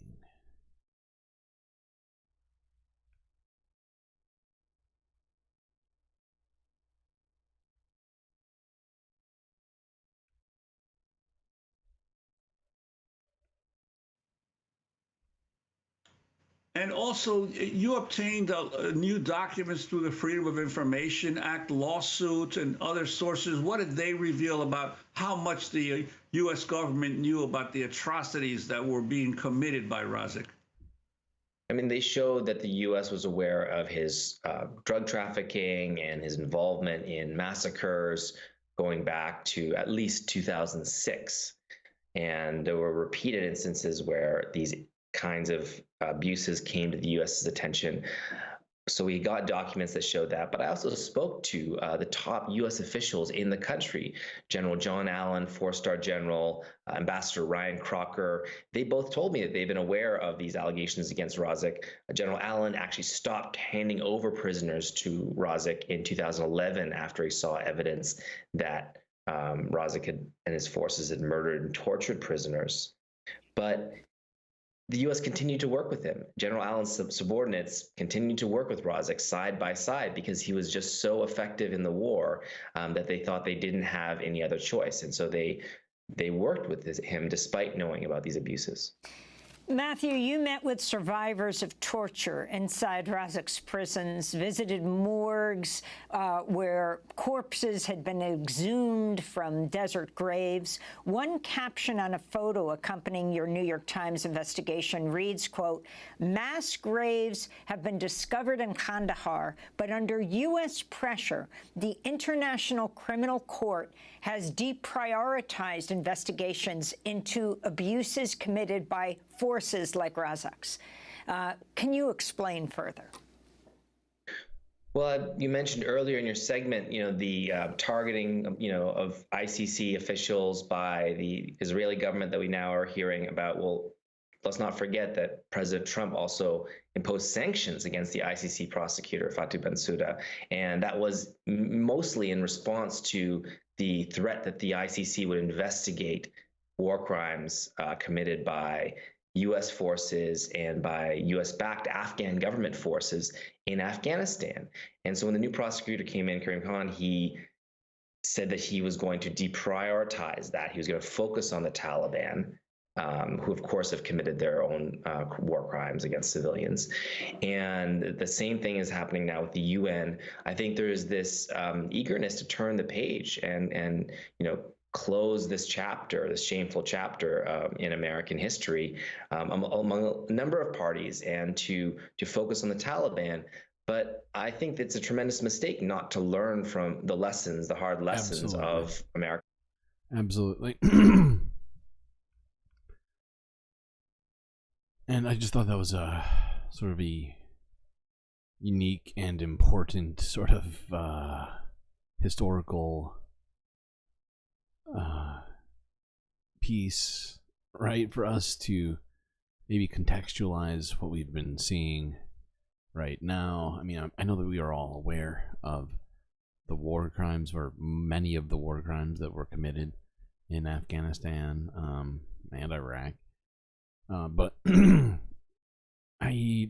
that one piece of it I found, very, very interesting. The fact that, and I did not remember that Donald Trump had sanctioned an ICC investigator, and that eventually the new one, Karim Khan, who is now, he's the current head prosecutor for the ICC, has had looked the other way on that and instead focused on the Taliban up until now, or like he obviously has had multiple cases, but I guess just in terms of U.S. related stuff. Anyways, let's do a couple of things here in Asia before we talk about Rafah, as that's going to take up a great deal of our time today. There'll be some things about Israel and the United States policies relating to Israel, but it'll be mostly Rafah. All right, let's look at this, where in one of the more childish moves I've ever seen, and we've seen some crazy things out there from different nation states, but wow. It genuinely feels like a child thought this one up. But North Korea has sent excrement balloons to South Korea. That's right, poop-filled balloons. North Korea sent hundreds of balloons carrying trash and excrement to South Korea on Wednesday. Kim Yo-jong, the sister of North Korean leader, said the balloons were gifts of sincerity for South Koreans who, quote, cry for freedom of expression. South Korean military's Explosive Ordnance Unit and Chemical and Biological Warfare Response Team were deployed to inspect and collect the objects. Residents like Lee Seung received an alert warning them to keep away and report any sightings to authorities. Air raid. Poop balloons. Good God. Does that count as chemical warfare? It's better than bombs or guns. And the fact is that the further I looked into this, South Korea has also, former North Korean defectors are actually the ones who I think started this. They at some point, I think, decided together that they did not like North Korea, that they were glad to be living in South Korea, and to let North Korea know how they felt, they sent a bunch of poop-filled and garbage-filled balloons. Oh, actually, no, I'm wrong. They were sending balloons filled with South Korean stuff like K-pop and other shit like that. Then, in response to that, North Korea has decided they are sending poop and trash, which I found to be a bit childish. And flash drives. That's right. Yes, thank you. Forgot about that. Forgot about that detail. I appreciate you. Okay, the K drama is. Oh, okay. So you're aware of this. That's how they repay them. Poop balloons. That's right.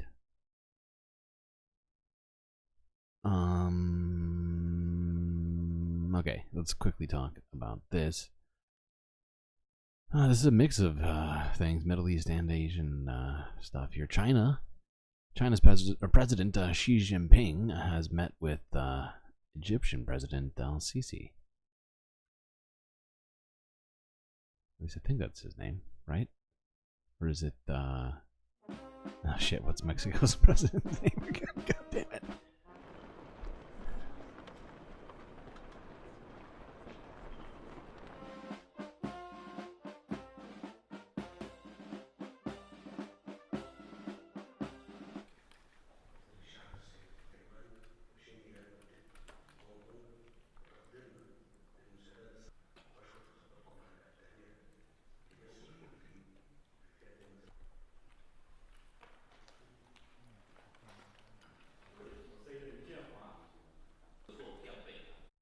Now, it's not clear what it is they discussed.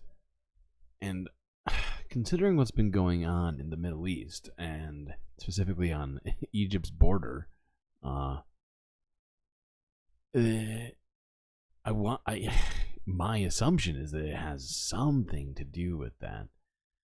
Now, what it is that China would want Egypt to do in this situation that they're not currently doing, I've been wondering to myself ever since seeing this video. But yeah, I honestly I don't have a great guess. I wish I did. Okay, now let's move on to Rafah, where according to John Kirby, this is from 15 hours ago from the Guardian News, the U.S. will not withdraw military assistance after Rafah strike. Illegal. Verdicts are expected. Between what's happened on Sunday, what's happened in terms of the ongoing ground operations since, there's nothing that you have seen thus far that would prompt a U.S. withdrawal of more military assistance. I believe that's what I've been saying here. Okay. As soon as we saw these reports over the weekend.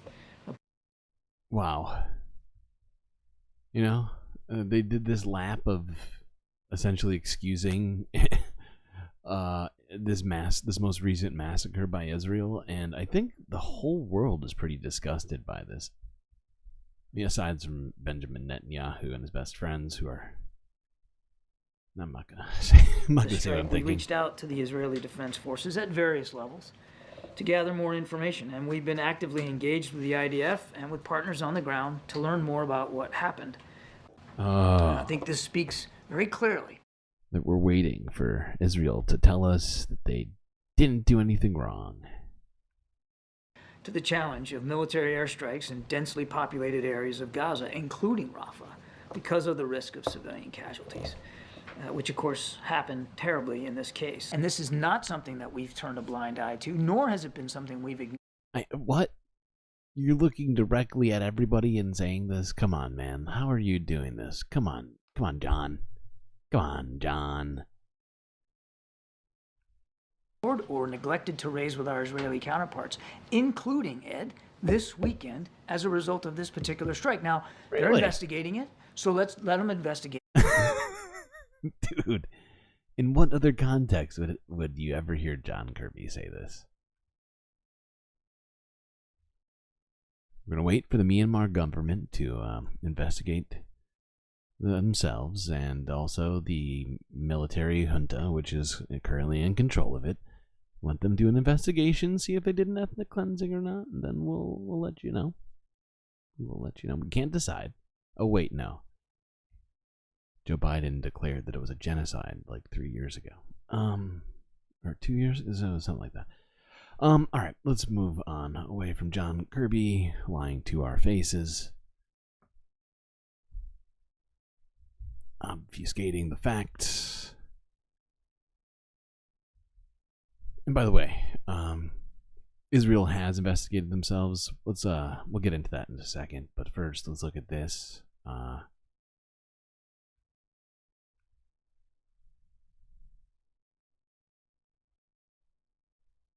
Palestinian refugees at 2 different tent camps in Rafah reportedly came under deadly fire today after Sunday's explosion at a 3rd camp intensified international outrage. And media on the ground reports that Israeli tanks have rolled into the center of Rafah for the first time. For those reasons, the White House today faced some tough questions about what is happening inside Gaza. CBS Imtiaz Tayeb starts us off in East Jerusalem with the latest. Yeah, no kidding. I mean, it's just wild that the administration is still standing behind this in any possible way. The Pentagon, the State Department, any of these people, right? Just, it is completely beyond any reason. And, it's kind of, what do you, I'm trying to think of like a good like literary reference or something like that to compare this to. But I don't have it. But the fact is that I don't know if it needs it. It's just history here is just it's like it feels fictional right now, right? Like we're telling a story about how a corrupt government helped another corrupt government commit a genocide while the whole world protested in front of our eyes on TV in this dystopian drama where governments did absolutely nothing that people wanted them to do.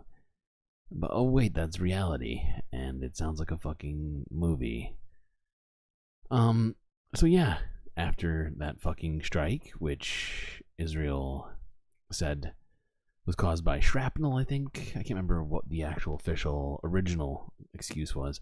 I think it was shrapnel that traveled 2 miles and started the fire. They definitely also invaded Rafah, which one of the U.S. officials denied publicly with tanks, and then literally opened fire on a bunch of tent encampments. And even CBS News can't not talk about it. Like, holy shit, these guys are like some of the worst, like Hasbro adjacent, like Western media outlets available.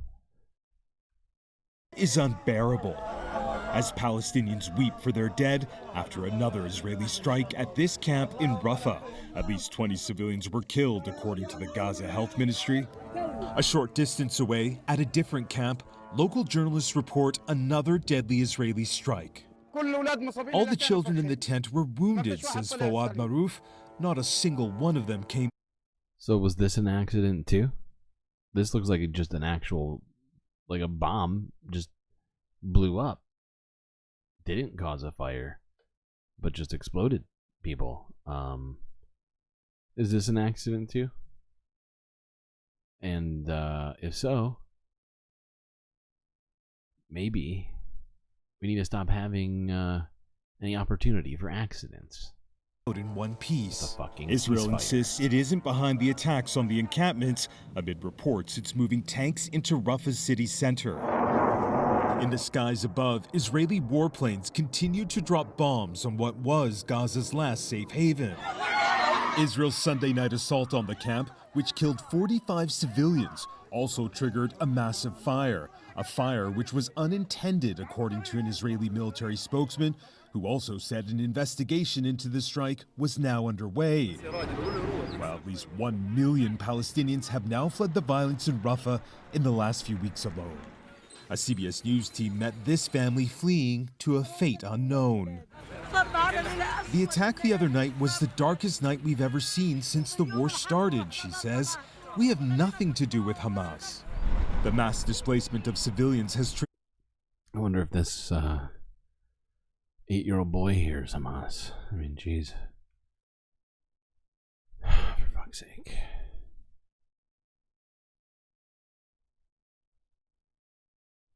like a new timeline, please. We might need Bacula. We might just need Bacula.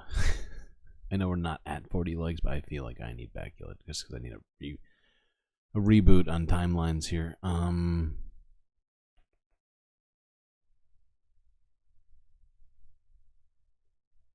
right, now let's talk about this. This is from 20 hours ago, BBC News, where Israel denies deadly Rafah strike on displacement camp.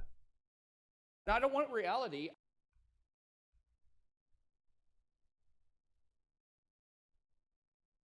They investigated themselves and found The Israeli nothing military is wrong. continuing its offensive in southern Gaza, despite calls for the operation to be halted to prevent the loss of more civilian lives. Well, Algeria has said that it would draft a UN resolution calling for an end to the killing.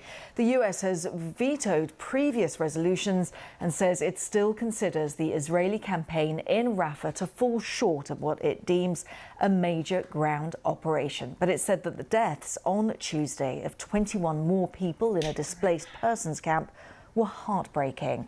Israel has denied firing on the area. Well, let's cross over live to Jerusalem. Our correspondent there, Yolande Nell, joins us. So, Yolande, the White House saying the US continues not to believe that Israel has launched this, a full-scale invasion of Rafah in southern Gaza. Despite that, what does this mean for the people already displaced there? Where do they go?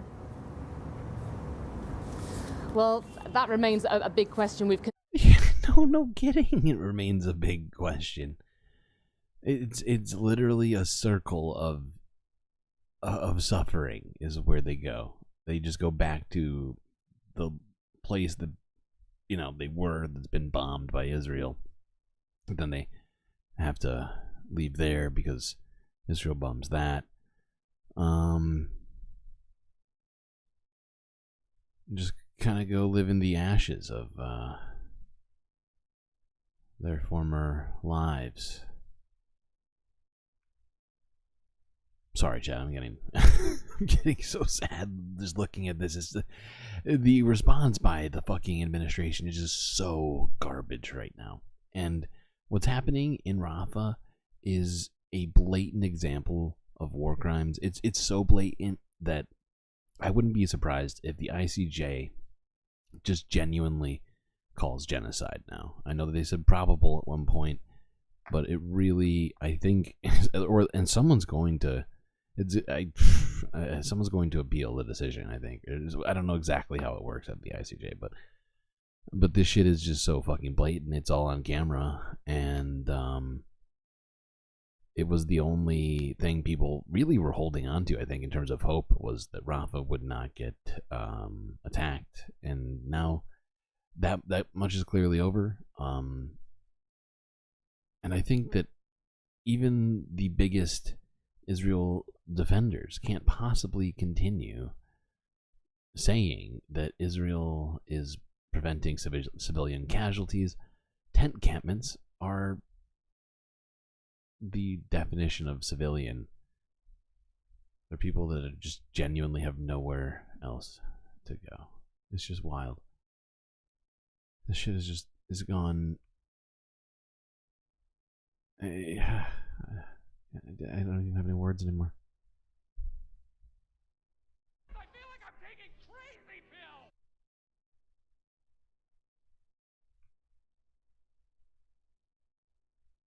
pills. Okay. Well, let's talk about this. Al Jazeera English here. According to them, Israeli army has named 3 more soldiers who were killed in Rafah, raising questions about their war strategy.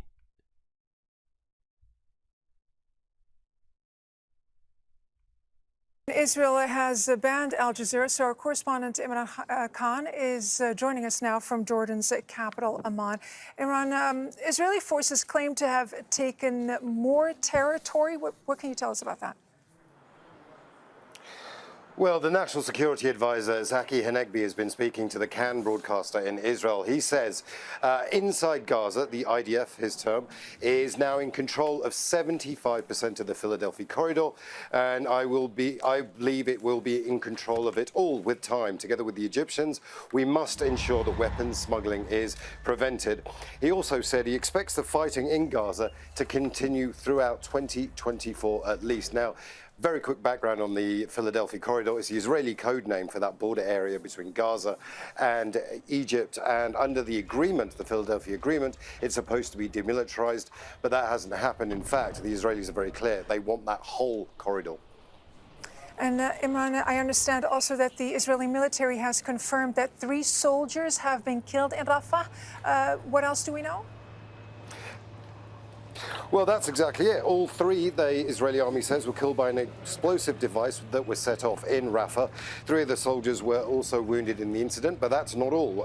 In 2 separate incidents, on Wednesday and Tuesday, 3 soldiers were wounded, as well as another one in southern Gaza.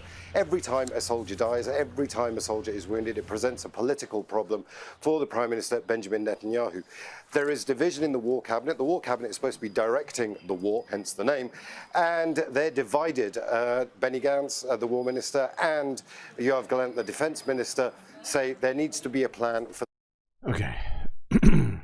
So yeah, the political implications of continuing casualties in Israel's genocidal assault on Palestinians, well, it's, I think it's something that's at least worth noting. We're talking a lot about Santa today. I'm not sure why. Is this relating to elf slavery or something?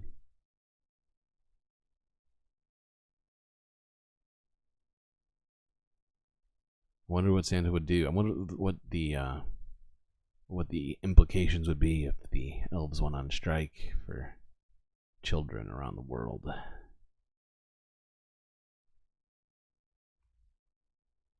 Okay, let's see here. Well, I got a few more stories left to look at.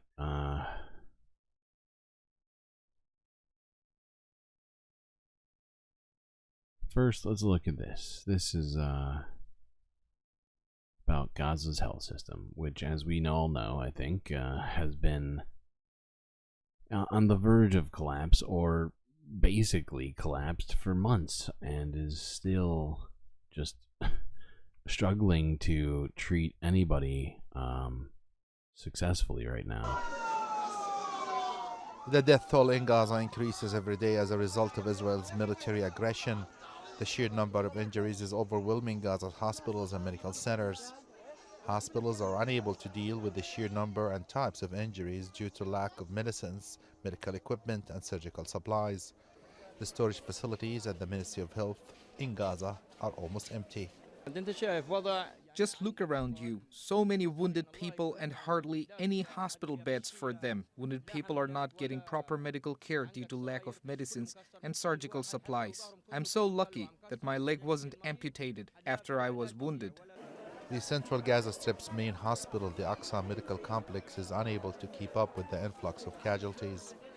Many of the fatalities occur due to lack of necessary medical equipment and life support machines. The medical staff is exhausted, and we are working very long shifts trying to save the lives of patients and wounded people. Israeli forces continue to attack the hospitals in Gaza, while hospitals struggle to provide medical care for the wounded due to lack of surgical supplies. People of the Gaza Strip have been calling on the international community to speak up and condemn what they describe as Israeli war crimes. Yeah. Gaza hospitals have been struggling with lack of medicines and surgical supplies due to years of the Israeli blockade, and now the situation is much worse in light of the devastating Israeli offensive. Ashraf. Yep. That's the reality.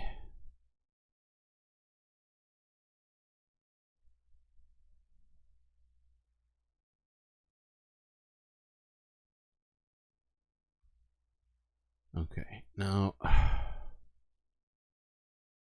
to end our coverage in our penultimate video of the evening here, let's discuss a little bit more about the health system by way of an interview that NBC News did with a Californian doctor who decided to come on and speak about her experience treating. For more on the situation on the ground in Gaza, we're joined now by Dr. Haleh Sheikhola-Salame. She is a family physician from the Bay Area of California who was in Gaza earlier this month treating patients and had trouble getting back to the United States after weeks on the ground there. Dr. Haleh, thank you so much for being here tonight and to share some of what you have witnessed during your time on the ground inside of Gaza. Let's start there. For people who have never been to Gaza or who maybe don't have friends who are there, talk to us about what it is like to be inside of Gaza right now. A contact I have constantly tells me that every day he feels like he makes a choice. Do I die inside of my house with bombardments, or do I die on the streets waiting to try and get food? How would you describe it? Thank you for having me. Yes, I think in the time that I was there, certainly things changed, evolved. The Gazans in Rafah were having a new norm of living their lives, and then the borders closed, and that led to changes of what they were, obviously normal is not normal, but what they were trying to live their lives. And it is a situation where it's critical, and unfortunately every Gazan probably knows someone who has died there. You know, throughout this war, we have seen and heard about the injuries that many civilians are experiencing, oftentimes children, just from initial explosions of aerial bombardment, shrapnel injuries, things like that. But then as this has progressed, we've also heard from the UN and other agencies that more and more bacterial infections are spreading among the population as well. What were some of the illnesses you were treating while you were there, and what challenges were you facing as you tried to treat people who needed care? Yes, as a family physician, I was doing outpatient work in Tel Al Sultan Clinic and dealing with a lot of infectious diseases. That's the acute diarrhea, hepatitis A, upper respiratory illnesses, things that you would see normally in any population, just more acute, more intense. And then on top of that, trying to deal with the elderly with their chronic illnesses and the medications they had to, try to get to treat their hypertension. And I just was absolutely amazed that NBC decided to have a Palestinian, essentially. I mean, she's Palestinian American, but having somebody like this who was just in Palestine for months and months, helping these people, actually on the air for over 5 minutes. I mean, it's wild. We're not going to watch the whole thing, but let's just, yeah, right here. We've already seen all this footage, which makes me rage. Other conflict zones, and for me, that moment of finally leaving, even when I know I'm tired. Wait, hold on, back. And while we were in Gaza, and also the Israeli authorities to ensure our safety out. You know, I spent the first month of the war reporting on the border with Gaza. I've been in other conflict zones. And for me, that moment of finally leaving, even when I know I'm tired and need to go home, is difficult because I always think about how many people I've met and know who aren't able to leave. Did you have that same experience? How difficult was it for you, particularly as a medical professional, to leave and know that there were people there who still don't have the resources or care or basic things they need to survive? That's really important. It was very bittersweet. I mean, I was privileged that I could go. There were a majority of people, the Gazans specifically, are not able to leave. And so when I left a lot of people I got to know at the clinic, in our organization, and, the other NGOs. I left everybody behind in hopes that they will be all safe. and know that not everybody has the privilege to leave when they can.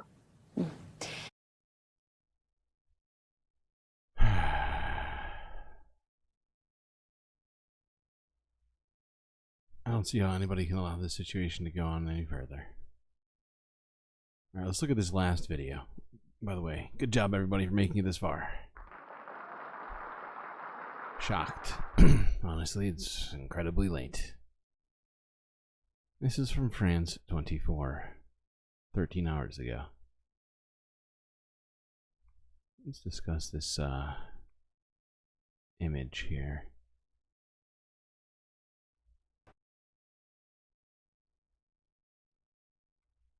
Well, Israel's offensive in Rafah continues despite all the outcry following that strike on the city Sunday that left 45 Palestinians killed. The Prime Minister of Israel, Benjamin Netanyahu, has called it a tragic mishap.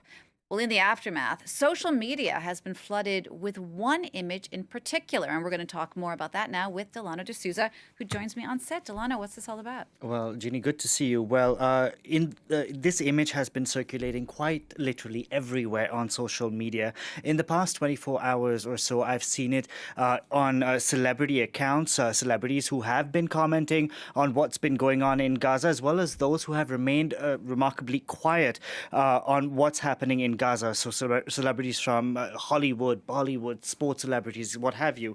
Now, what exactly?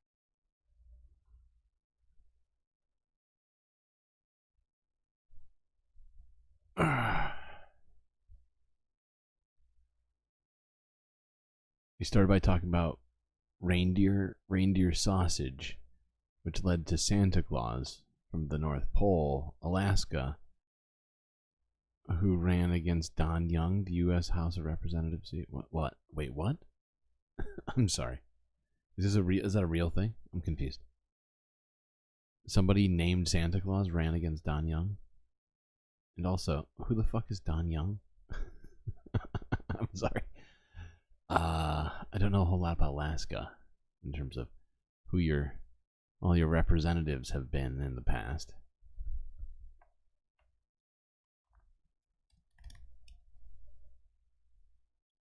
Don Young. Longest serving Republican in the House. Wow. Okay. Apparently I'm just living in an alternate reality. Oh, but he died. Okay.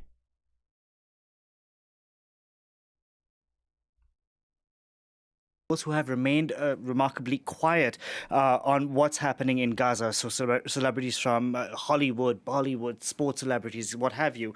Now, what exactly is this picture behind me? Well, you have rows of tents. As you can see, it's very symmetrical, indicating this image has been created by artificial intelligence. The tents spell out the words, "All eyes on Rafah."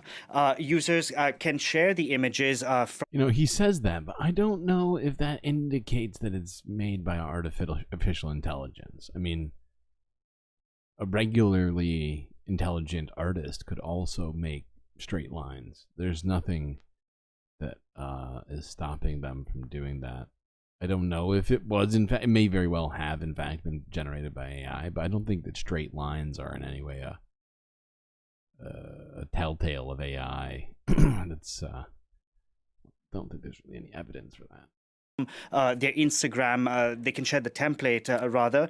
Over the past 7.5 months or so, we have seen really horrendous images coming out of the Gaza Strip, and social media has really become a tool to spotlight what exactly is going on in Gaza. We must remind our viewers that Israel doesn't allow international journalists to access the Gaza Strip, and the few international journalists who have gone in have been embedded with Israeli troops. Now, Palestinian journalists based in Gaza tend to use things like Instagram to really spotlight what is going on. And some of the images that you must have seen, I have seen, are extremely disturbing. I've seen kids shuddering in the aftermath of an Israeli strike, babies quite literally stitched up. These are things that tend to keep one up at night. Now, while this... I mean, according to, like I'm just looking through it, I mean, it appears that it was created by AI. All I'm saying, though, is that having straight lines is in no way indicative of AI. It's very strange. What are you saying? You can get AI to do words now? Yeah. I'm just saying, a talented artist could easily draw. In fact, I would say non-talented artists can also draw straight lines. Just saying. Viral image says all eyes on Rafah. It isn't a picture of Rafah, it's AI generated, and it's not even an image of the aftermath of what happened on Sunday. And this precisely is possibly why this has gone so viral, because no violence is being portrayed, and posts which show graphic images tend to be restricted by platforms like Instagram. Over the past 24 hours, over 41 million people have shared this post on Instagram, and by putting the text... That's a lot. 41 million shares. As you can see on the image itself, it can dodge any word detection moderation that these platforms may have. As I mentioned, this conflict has gone on for nearly 8 months now. Why are you going to recreate the image with AI tomorrow? Don't do that, Soul Life. We've talked about the implications of AI in regard to climate change. Why recreate something that already exists? That's unnecessary. No end in sight. Israel has come under international pressure for launching this offensive in Rafah, even ignoring calls from the United States. We've seen over 36,000 people, mainly women and children, killed in this conflict so far. Schools have been targeted, universities have been targeted, hospitals have been targeted. But the fact that a camp for displaced people, where they have nowhere to run, nowhere to hide, was targeted on Sunday, that could potentially be a turning point, and it seems to have struck a nerve with users all over the world, with just ordinary citizens, really. And like with everything, Jeannie, in this conflict, this post has become divisive. A counter AI-generated post, a pro-Israeli post, has also cropped up on... I mean, honestly, if you look at the lines aren't even that straight here. You can see a bunch of deviations where it's not straight. I'm just going to point that out. Anyway, I just figured we'd look at something slightly lower stakes for our last video, just so we could decompress from all the goddamn doom that we just looked at.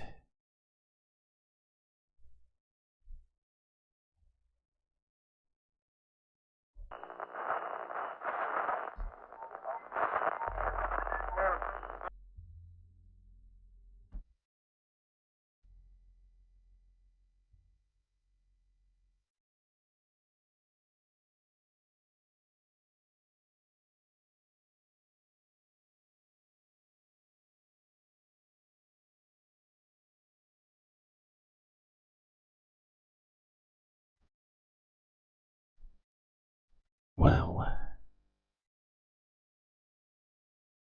we got through another stream together, chat. It was a pleasure having all of you today. But that's it for me. Till I see you next time. You stay classy, Galactic Stream Nation.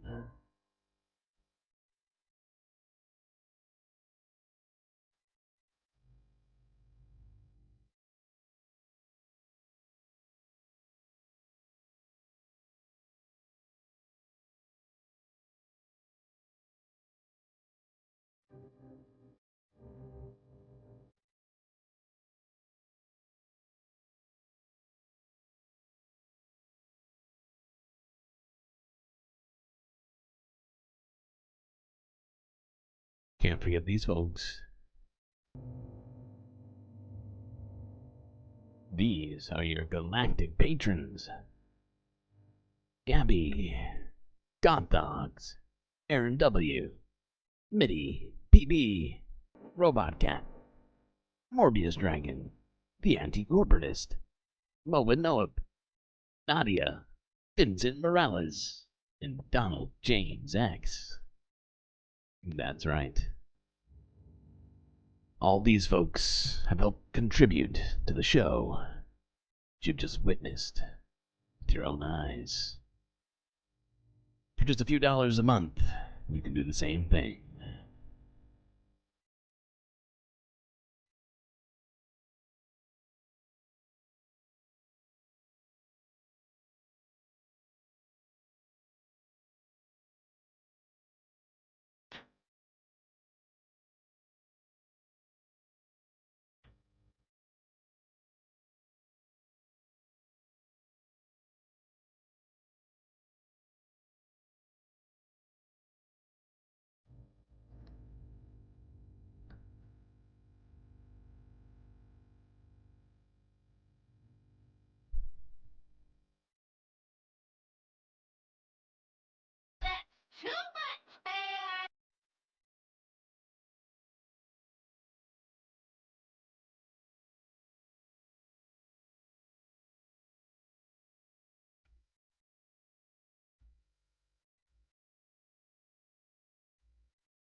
And the mayor there showed me a piece of pipe. It's very funny. It's an old pipe. And he said, you know, the engineer who helped develop this water system and laid this pipe, he went off, after he did this work for Rutland, he went off to fight in the war. And he knew there was, I knew there was a catch line coming. I said, well, what war was that? And he said it was the Civil War. So you're talking about... Whoopsies. Not mean to do that.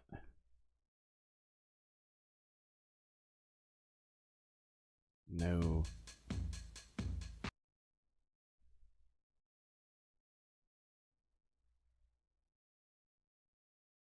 Said, you know, the engineer who helped develop this water system and laid this pipe, he went off, after he did this work for Rutland, he went off to fight in the war.